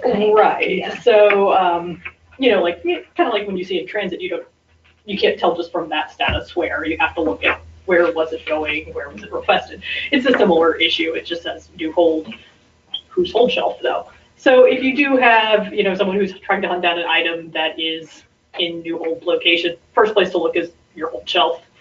And then if it's not there, you know, look back at the last transaction and see if it has been transited, you know, to another library, and then you may want to call them and say, hey, this shows up at new hold status. Discharge it, it'll tell you where to route it, just like anything else. You know, it'll either make a hold available or tell you to transit it somewhere or whatever. In theory, it should always be making hold available at that location. So that glitch is important to know, though, where it could be two places. My understanding, I think that's a known issue that is. We unfortunately can't fix it, but we're waiting. Right. I'm going to check to make sure there is I'm pretty sure there's probably a ticket about it. Okay, good. You know, a tracking number. So. Yeah. But I am going to check it if there's not one. Yeah, good idea. But I believe that is not yet fixed because it didn't show up in the fixed bugs on the upgrades. Okay. I Has think anyone it's still an issue, seen the new hold location as you've been working with your items? I know you certainly in the Alpha Park. Yeah, I was just curious if anybody else had seen it. Yeah, that's good though. You're not seeing it too much. No, it's a relatively rare. I mean, I think most of the time when you're seeing it on like pick list or clean holds list. You know, is usually when you're going to spot it. Sure. So. Thank you. That's helpful, Hannah. Yeah. Okay, why don't we take a 10-minute break? So we'll reconvene. I have 11:08, so we'll reconvene at 11:18. I'm gonna stop the recording, but then again, help me remember to basically Okay, yes, I did start the recording. So hopefully, everybody online can hear. I've got my microphone turned on. I have one person saying they can hear. They can hear. Okay, great. So I think what we'll do. Oh, Lisa handed it out. Okay. And the next thing on our agenda, I know we talked about this. I can't remember if it was at the September meeting or if it was at the May meeting, but remember we talked about cataloging requests being submitted for items that your library doesn't own. And we clarified that on the cataloging request form based on agreement from the group. I also clarified, because we've been having in that document that Lisa shared about the duplicate records. We've also had this procedure, I think it's just a disconnect. I don't think it was ill-intentioned, but we've been having this procedure be used to report brief records that aren't owned by your library and asking them to be cleaned up. I can say nobody in the room is doing this, so we're talking about an issue that you haven't done, so you're not expected to submit other libraries' items, whether they're brief or full, if they need to be recataloged. But I just clarified on this procedure under the item on the wrong record section that this doesn't mean brief records.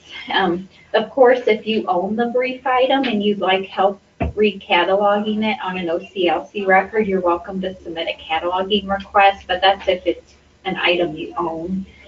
So I was just trying to clarify here as well, like we did on the form, that this isn't to be used to submit other libraries' items on brief records. That being said, though, I did, and this actually was based on feedback, you, Liza, I think it was several months ago, but I was looking at this to make that edit, and I agree with what you said, because the section about item with the wrong item type, that used to be a section, and item on the wrong record, those are really the same thing, because the examples I could see of what's been submitted so far to us where it's been on the wrong record or with the wrong item type, it's things like large print and regular print, DVDs and Blu-rays. So I just made one section, and then I clarified that this isn't to report brief records for cleanup. So it's not a significant change, and like I said, nobody in the room is doing it, but this way we at least are on the same page as a group what the intent is for reporting items on the wrong record. Okay, any questions before we leave that one? Okay. The next thing, this is a follow-up from a detail we talked about at the last meeting. Let's see here. We talked about how in the training server, so this isn't the server you use every day for your checkouts and your cataloging. This is a experimental server, as we like to call it.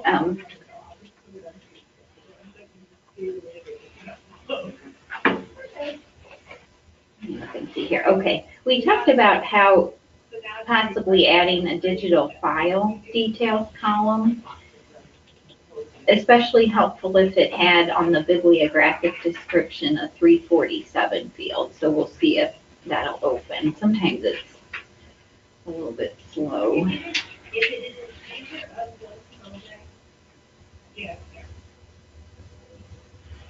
Okay. Yeah, I don't know what it's doing. Okay, there we go. I just had to start to question it and then move. Okay, it may be a little bit tiny, but so for this example, it had a digital file details field, the 347 here on the bibliographic screen, and it was pulling that hit list display from this little subfield B, DVD video. This actually, thank you, Lisa, for telling me about this, because I went to a different session, but at the Illinois Library Association conference last fall, one of the presenters talked about changes for AV records, and I looked into this too, based on what the presenter said. They're going to start, and this is OCLC's cataloging rules, I'm assuming the wider cataloging world is on board with this, but they're taking this 347 field, where it's been one field like this, but they're going to start to split it into separate 347s for each subfield. So when I started to think about this, when they start to split this into 347s for each little part of the field, that's not going to make that display work correctly, because how Workflows is configured, it only looks at the first instance of the 347 field. So when they start to split it or parse it, it'll be video file that displays. And to me, that's not very helpful. So we already have the carrier term, the carrier type, I should say, that gives you an idea if it's a disc of some kind. So I told Kendall, I think this is a bust, because if they start to move towards doing separate 347s, I don't want to set this up and then we have a mixed bag where if it was one 347, it looks great because it pulls from the helpful field, but if it splits it into multiple 347s, the first instance is not going to be helpful at all for us. So unfortunately, I was pretty excited about this, but I don't think it's going to work. So I did want to follow up on that. I know it's a bummer, but any questions about that? I assume they're splitting it to get ready for linked data. I know we've been talking about linked data. We do our own linked data project. I know that they're trying to make data more granular for applications on the web. So I'm assuming that's the train of thought behind separate 347s.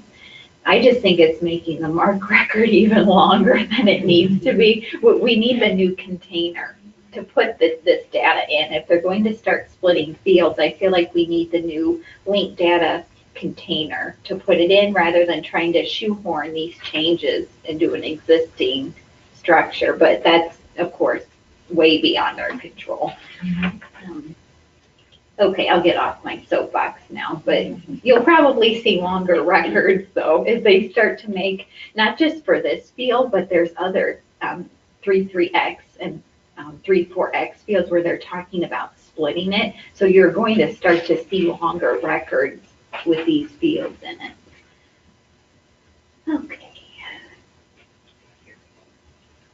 Okay, this next one on the agenda, the pin hashing, you might have heard about this. I know Kendall's talked about it with the users group on and off over the past year, and then he's posted information on our listserv about it. I won't get into it too much in terms of the effects for patrons because Kendall did a good document that I did link here on our page, and he also put it in a listserv post. So let me show you the document. This document talks about it in terms of hiding the pin, in terms of how you're helping patrons. I know catalogers, we're more concerned about how when we hide pins with asterisks, how that's going to affect your cataloger accounts, because these, remember, you've changed your pin. They are accounts and workflows. So I think in the test server, he has this turned on. So again, not the server you're using for everyday operations. The only change we could see for cataloger accounts is that you can't see the pin when you try to look it up in modify user. And this will be true for any patron account once we do this. I know in the account guide for cataloger accounts, it talks about coming to privilege and how you can, oh, you know what, I can't see it here because I'm not logged in as myself. Let me go to a different.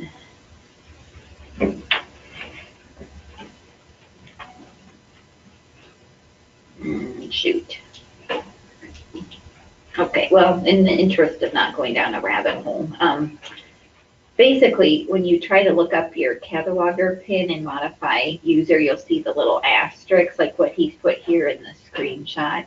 That should be the only effect when this pin hashing takes place for your cataloger accounts. The users group is going to approve moving forward with pin hashing at the February 7th meeting, and then at that point they'll pick a date when this is actually going to be implemented. But in terms of your cataloger accounts, you'll still type it in the same way when you log into workflows. You can still change it in the RSA cat, but you just won't be able to look it up in the modify user wizard. It'll be masked with asterisks. Not even Cersei Dynex, I don't think, can see the pins. From what I understood, we were having a call with Cersei Dynex, and it was one of those where I was kind of half listening and doing something else. But it sounds like once we hide them, they're hidden, which is good because that's a huge liability that we take away by hiding them is having extra security with them cached. I know this will be talked about more at the users group, and I know too Kendall does a good job sending the report after that meeting. So there'll be more about this coming, but this document really goes into what to do with patrons if their pins start to be masked. But I'm hoping most of you, some of you I know will deal with this, but I know several of you might just have the effect on your own account, and that's all. Yeah. The other detail I'll mention is we haven't had to do this yet because on our end, with our administrative accounts, I can see everybody's cataloger account PIN. But if you forget your PIN of your cataloger account, once this takes effect at some point, I would assume maybe February or March, if you forget your PIN, you won't be able to change it in the RSA CAT because you don't know what it is. So if you forget your cataloger account PIN, just email the help desk and then I'll reset the PIN for you to the year, which is what this document recommends doing for patrons. We'll reset it to the year and then you can log into the RSA CAT and change your PIN to what you want it to be using the instructions we have out on the website. So that will be another detail to keep in mind, is if you forget your PIN, you won't be able to have us look it up for you. We'll have to change it for you so you can then change it on your end. Any questions about that? Okay. I'm hoping since you use your cataloger accounts regularly, the PIN is seared into your brain, but you never know. You can have one of those days where it slips out. Okay. Yeah, let's switch places. We'll have Lisa start to talk about cataloging.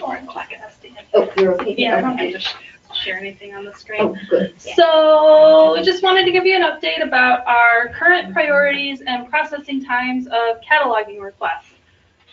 It's fun. All right, so I have 4 points to cover. First off, so for people that do not use OCLC connection, so turnaround times for those, we say 14 business days, but that's like a max.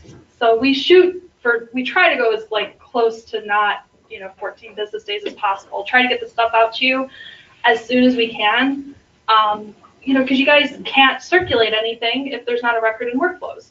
So we say 14 business days, but we really strive to get your stuff completed sooner because, again, you guys cannot circulate. And just a caveat on that, so that 14 business day countdown is from when we're able to process the item. So if we have images, the clock starts there. But if it's a physical item, it starts once we get the physical item into our hands, not when the ticket was submitted. Oh, through delivery. Yeah, through delivery. Because that can take a couple days. Yeah, okay. So like I said, we try to get things processed as quickly as possible, but the turnaround time for that is we do have it listed as 14 business days. For those of you that do use OCLC connection, if you send us a ticket or a request and it's for an upgrade and the item, we assume again that when you send us an upgrade, that you are attached to that record or have imported it. So we put that into our queue and we process those in the order they were received. But if you send us a request and it's for something that needs an original record or there's nothing available for you to circulate on, we try to get a brief record or something into the system for you to circulate on as soon as possible. For me, if I see them, it's same day, same with Rhonda. We get something in, we say same day, but it's usually as soon as we see it. So it could be within an hour, theoretically. So just to give you an update on that. And then again, once we have you on a brief record so you can circulate, that will go into our queue and we'll process it in the order it was received. And for all of that, we will send you an email once the cataloging request has been processed. So if you haven't heard back from us and you're interested about what's happening, you could reply to your confirmation email that you were sent. You can send us a ticket through the help desk, shoot us an email asking about something. But please try not to send in a duplicate cataloging request. because we don't check our help desk for duplicates. So if it's another, like if it's just a duplicate, it's going to sit there again, and we're not going to know that you have a question about something. Basically resending the same Mhm. request. Yeah. We have had some of that, yeah. Yeah. So point 3, we have 3 new and upgrading libraries, Williamsfield, Flanagan, and Ransom. And a couple of them are coming close to going live in the system. So we're in crunch mode right now, trying to get a lot of tickets processed for them and get their stuff into workflows so that they can move forward in going live. So I know for Jane over there, she's hitting those queues hard. Rhonda and I, if we're not doing non-connection tickets for right now for the next couple of weeks, we're really focusing on one of the libraries that will be going live relatively soon, because we need to have their stuff in the system so they have things to circulate. So just to give you an update on that. And then in the meantime, we do still want to encourage everybody, please continue to send stuff. I know it might take a while to get some answers back for people that, do use Connection, but we haven't forgotten about your tickets, and we want you to keep sending us stuff. Just keep on sending it. We will get to it, I promise. We will upgrade it. We want everything in our database to be beautiful. So just keep on sending it. Are there any questions, concerns, words of encouragement? No? Okay.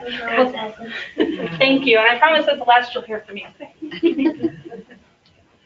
Okay. We'll switch again and we'll have Jane talk about some of the revisions we're going to make to the cataloging request form.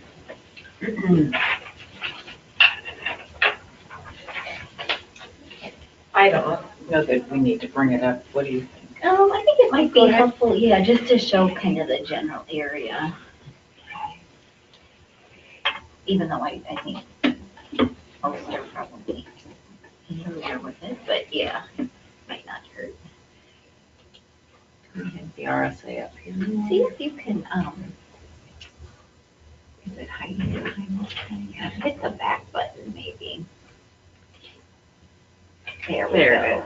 Yeah, and then we can just go to the home button and then scroll down there. There you go. Okay. You can sit if you want. Okay. Okay, so we are going to be making some adjustments to the cataloging, edits to the request form, cataloging request form. And we are, of course, also still taking suggestions if people have things. We did get a couple good ones. Some of it is just housekeeping, we have to clean up, or we have to, I guess we have an incorrect link. And we also have Marquette Heights, for some reason, their, the code is, yeah. The code has been messed up, but that's just housekeeping stuff. What we will be including is, an item ID, so after, Down here. yeah. There we go. Yeah. There you go. Okay, I'll sit down. So I can see it better. Yeah. So anyway, we will be including, if the item is already in workflows, we will be asking you for the ID. That's not mandatory. That won't be it. I think that was a suggestion too from the last meeting. So again, if you have ideas, yeah. Mm-hmm. You're right though, optional. Yes, it's optional. Let's see. Also, let's see, then number 4 edit, we're going to remove the question about whether you need specific help with an OCLC record. The problem question? Yeah, the problem question.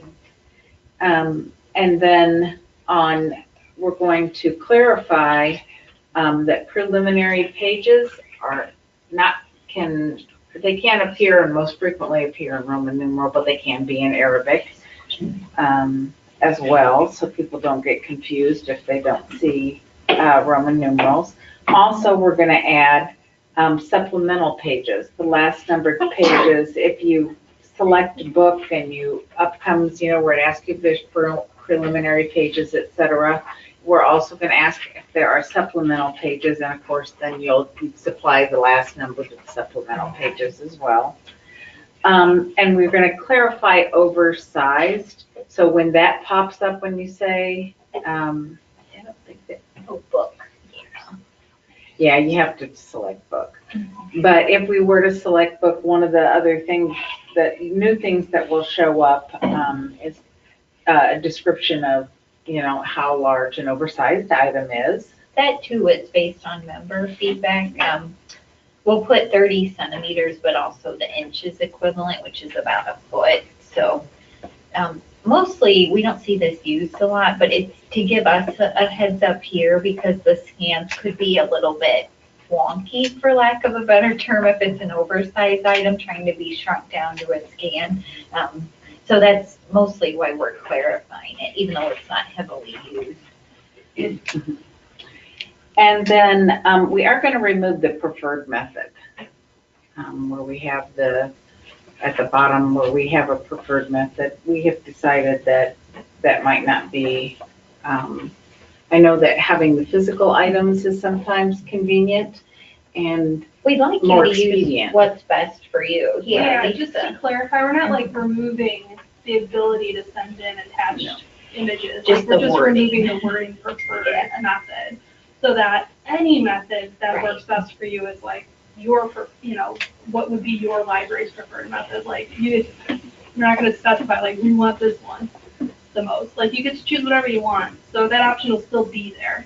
I can think of 2 libraries where they thought they shouldn't send the physical items because the preferred method was the scan. So that's what we're trying to get away from. And like Lisa said, choose what works best for you and your time and energy level, as I like to say. So and your equipment, if you don't have a good exactly. scanner. Yeah. Or no one to help you do it, that's the other thing. And then under the fax, we do have a new fax number that we'll be updating here. And this fax will automatically send an email. So also we're getting rid of that. You won't need to send follow up with an email letting us know you faxed something. So because it automatically will send us that. Okay. Another thing we're going to add, if you do send the physical item, and especially if you are, well, I guess no matter what, if it's a new item, you should try to stamp it with the library stamp because it gets confusing. People send them with the little tags and then we start working with them. Or the tag comes off. Or the tag comes off and we don't, anyway.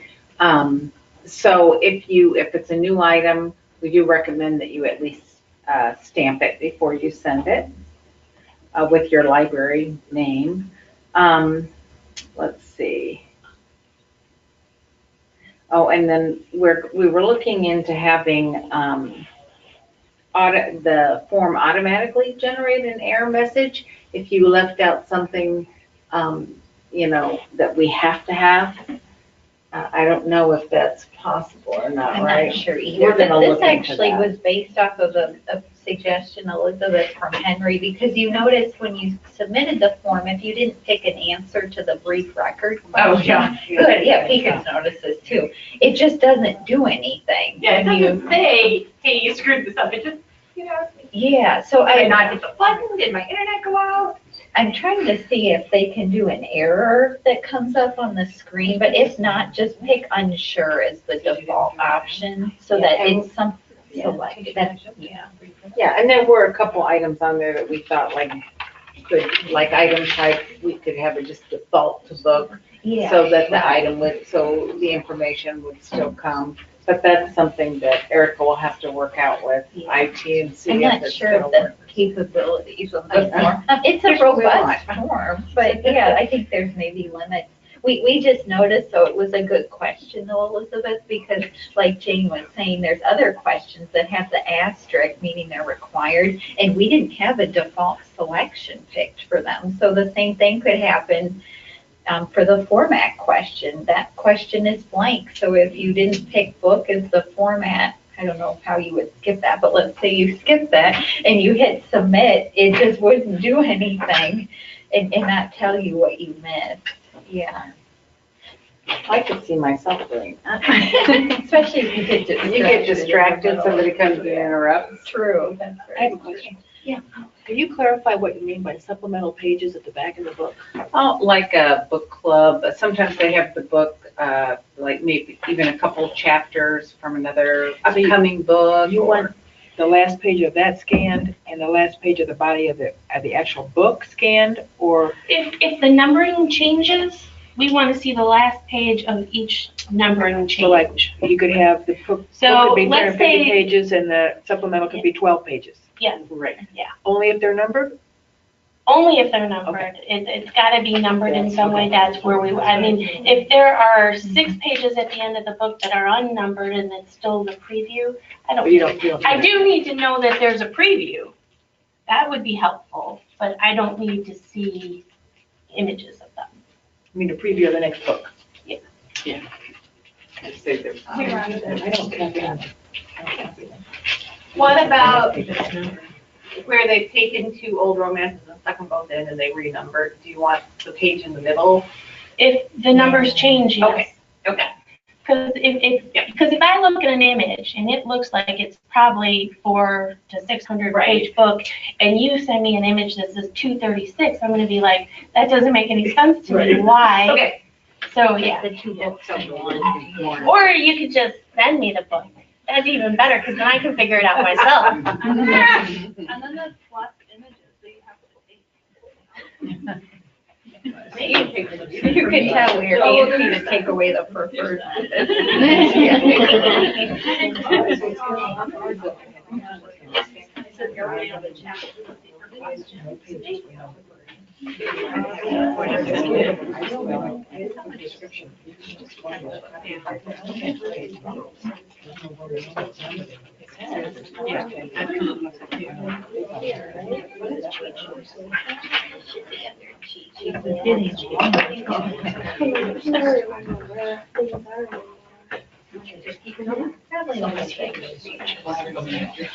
We won't approach that. All right. Lisa's handing out in the room, and I just brought it up for you guys here in online. The helpful hints for RSA cataloging request form. We did some updates to it. I'm going to show some examples for certain things here in the room and online.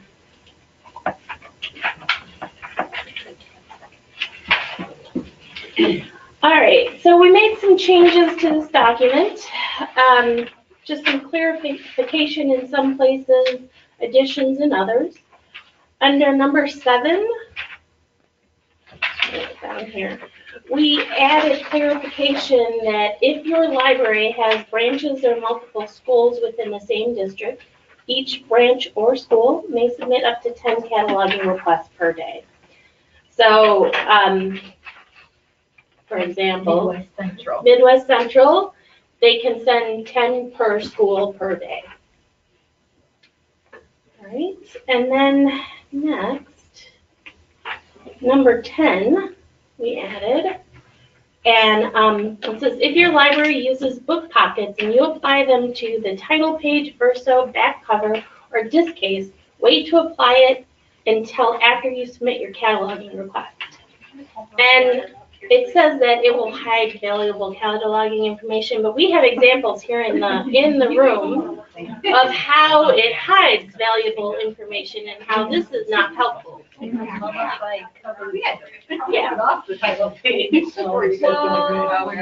If we get something like this, we do try to pry it up so that we can catalog the We items. pried it up.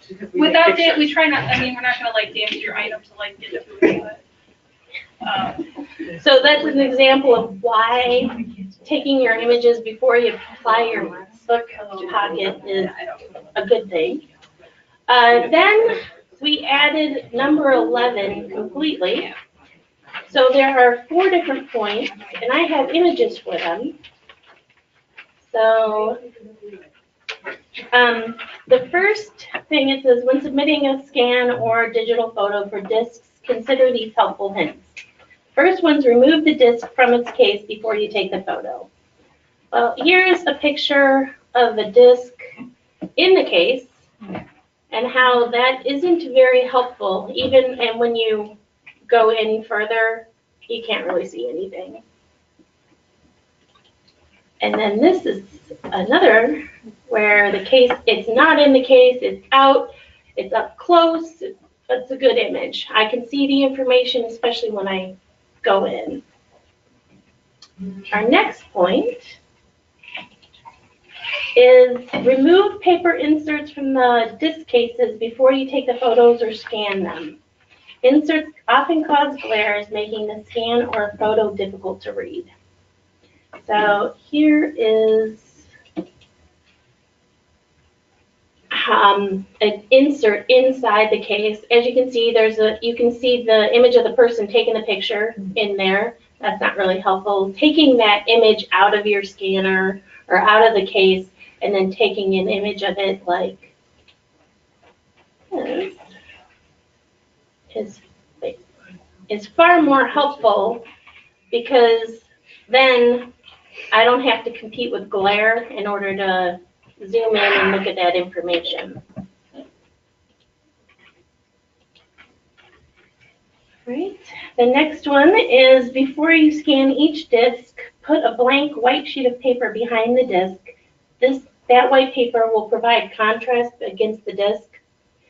So here is an image of a disc that I scanned here at RSA, and I put a white piece of paper back behind it, and that helps the scanner focus on the letters that are actually there instead of trying to focus on all sorts of things around it. And then the next thing is for multiple disc sets, scan or photograph one disc at a time. I've got a couple of examples of why this would be a good thing. This one, we've got someone who scanned the disc and the insert all together. This isn't a good, I'm sorry, this isn't a good thing. This is really hard to. It looks very pretty though. It looks pretty. It looks pretty, but it's not very helpful because it makes it hard to magnify the images and look at them. Well, I was just gonna say this is another example too of why like having that white sheet of paper behind it is helpful. Because like if you can see the disc is kind of, it's really hard to read because it's not focusing on that too. So yeah. So could we do it like that if we put a white piece of paper? Because if we have a disc set that has like 22 discs in it. I'm going to show you why multiple discs on a screen is a bad thing. Well, I mean, this is a regular thing, but when you, the scanner or the phone is trying to make everything not blurry. So it's trying to take the best picture or the best image as it possibly can. So when it does that, when you get closer on the image, the words are blurry. So if there's only one item on the scanner bed, then it's only focusing on one item to take that image. But if there's two on there, it's trying to focus on both of them, and so it makes it harder to look at the image. So you'll be expecting 22 images.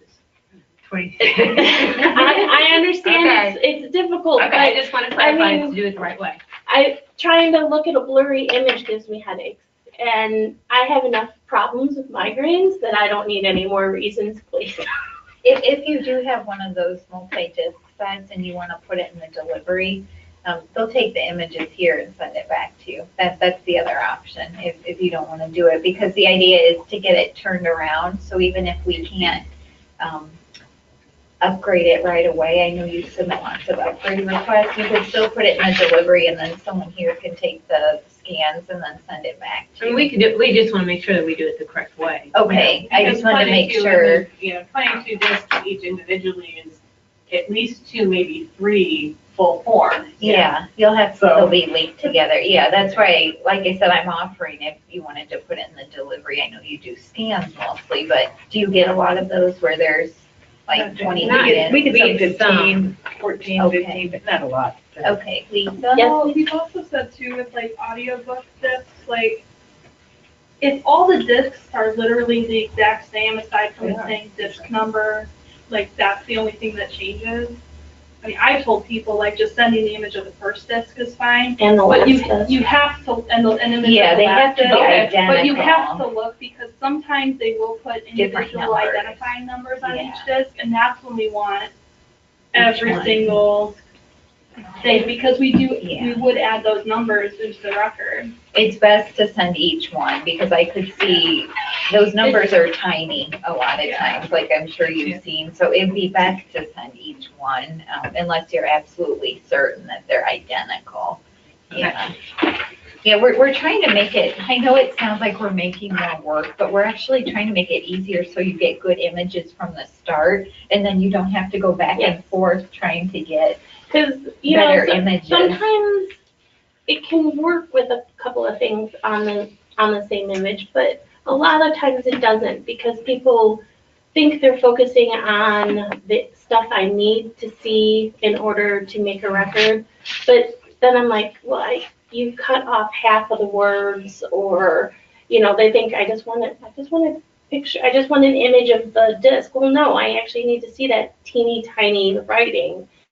So yeah, it makes it difficult. I understand. Any other questions about that point before I move to the next things that were added? All right, we added number 15, and it says if you select the option to submit your cataloging request by sending the physical item through the Rails delivery, you may respond to only those questions on the cataloging request form that are marked with red asterisks. Completing the form in its entirety is unnecessary for delivery submissions because RSA will have the item in hand and will be able to figure out all that stuff without your cataloging request. Especially that question where it asks, like, if there's illustrations, the supplemental, the preliminary pages, the oversized detail. So that question especially, measuring, you won't need to do that if you put it in delivery. Yep. We're trying to, at the same time, it probably seems like, well, you just told me to make a copy of each disc. But on the other hand, we're trying to find out ways to streamline this depending on the submission option you choose. So it's going both ways. But yeah, we're trying to get good images, and then if you send it, we're trying to figure out how to streamline if the item comes in your hand. And that's all I have. Does anyone have any questions before I leave you? Can I have you, Rhonda? This actually is going to be the last thing we cover today, but hand out the contact list, so I'll give you the stack of them. We recently revised our contact list to reflect Jane joined us, and then Anna's on there too. So we wanted to give you the updated contact list. You.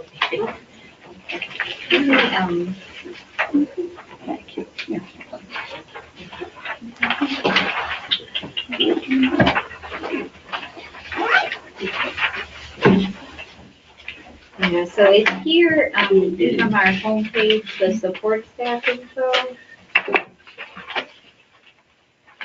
So it has the new fax number, and then like I said, it has our new staff, Anna, and then there's Jane. We still recommend the help desk is the best way to get a hold of us. And I admit my email is very deep. They have a backlog, and I have a backlog too of correspondence. So the help desk is really the best way to get a hold of us, because I feel like here in cataloging, we each have backlogs of different types. So the help desk is the best way. I've got a couple minutes left. So I would like to have that in-between meeting. I don't think we'll need the full 2 hours. I went generous with the time slot because I never know just how the flow goes with the agendas for these meetings. But I'd like to hit the e-resource policy during the meeting next week. I had a couple suggestions from members about that e-resource policy. I might actually loop Kendall into the discussion because he was, I admit I wasn't too involved, but when we had the overdrive bibliographic records for the Alliance Digital Media Library, ADML. He was more involved with that. So I think having his background with that might be helpful when we talk about the e-resource policy. It is posted on the bottom of our database page down here. It is a draft, and it's the version we looked at in August, and like I said, I think we should talk about some of the proposed revisions during that next meeting. Okay, this I think will be the thing we'll finish up on. We do have quite a few libraries in the process of joining Prairie Creek and Neponset are finished. They were upgrading in new members, but then Williamsfield, Flanagan, and Ransom, they're in the process of cataloging. We have several libraries interested in joining or upgrading their membership. So Farmer City Public Library, Farmington School District, that would be all 3 schools in the district, not just one. Astoria Public Library, Vermont Public Library, and then Havana School District. They're already an RSA member with the high school and the junior high is 2 locations, but they like to think about automating their grade school. So we are going to be very busy if these join. So this is why I said Jane is going to be a key member of our team trying to help process these. Lisa and Rhonda, of course, will pitch in. But I know I'll be doing a lot of the initial work to get these set up for cataloging because that comes first. So we will be busy. I don't know time frames other than probably starting this spring. I do have paper copies of this. Could I have that would be great. Thank you. I just realized I got my hand on it. It hasn't been too busy with new codes since our September meeting, but I did list the home locations. We talked about the 2 item types. There's been a few category 4 and 5. I know Peak and I owe you some category 5, so I've not forgotten about that. It's important. I went ahead and put our meeting next Thursday. We'll plan to do 9:30 as the start, but like I said, we'll see how the discussion goes. I don't know if we'll need a full 2 hours to talk about that e-resource policy, but we certainly will cover that and see how it goes. I put the next Cataloging Maintenance Center webinar on here about the future of cataloging. I put the link there if you're interested in that.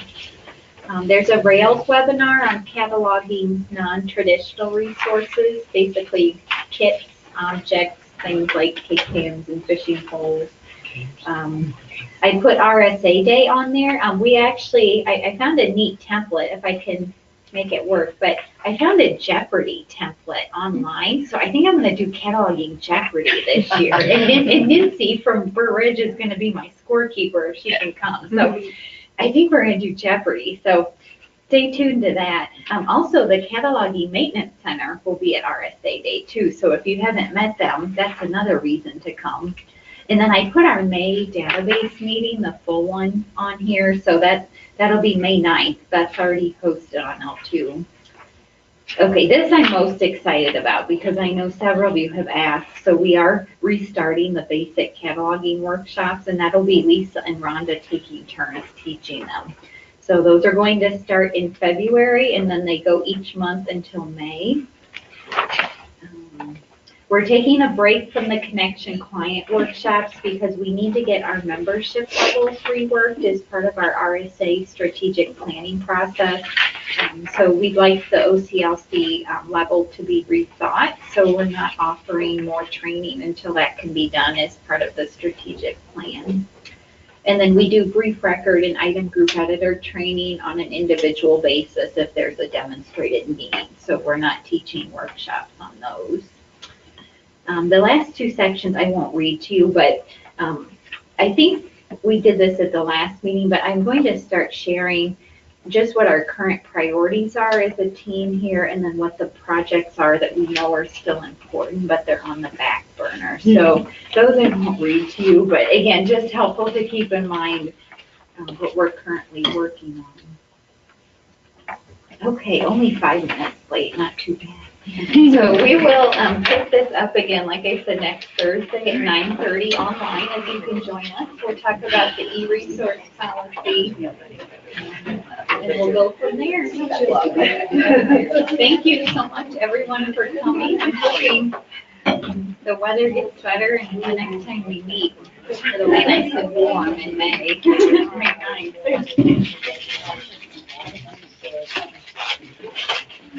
Thank you, everyone. Bye-bye.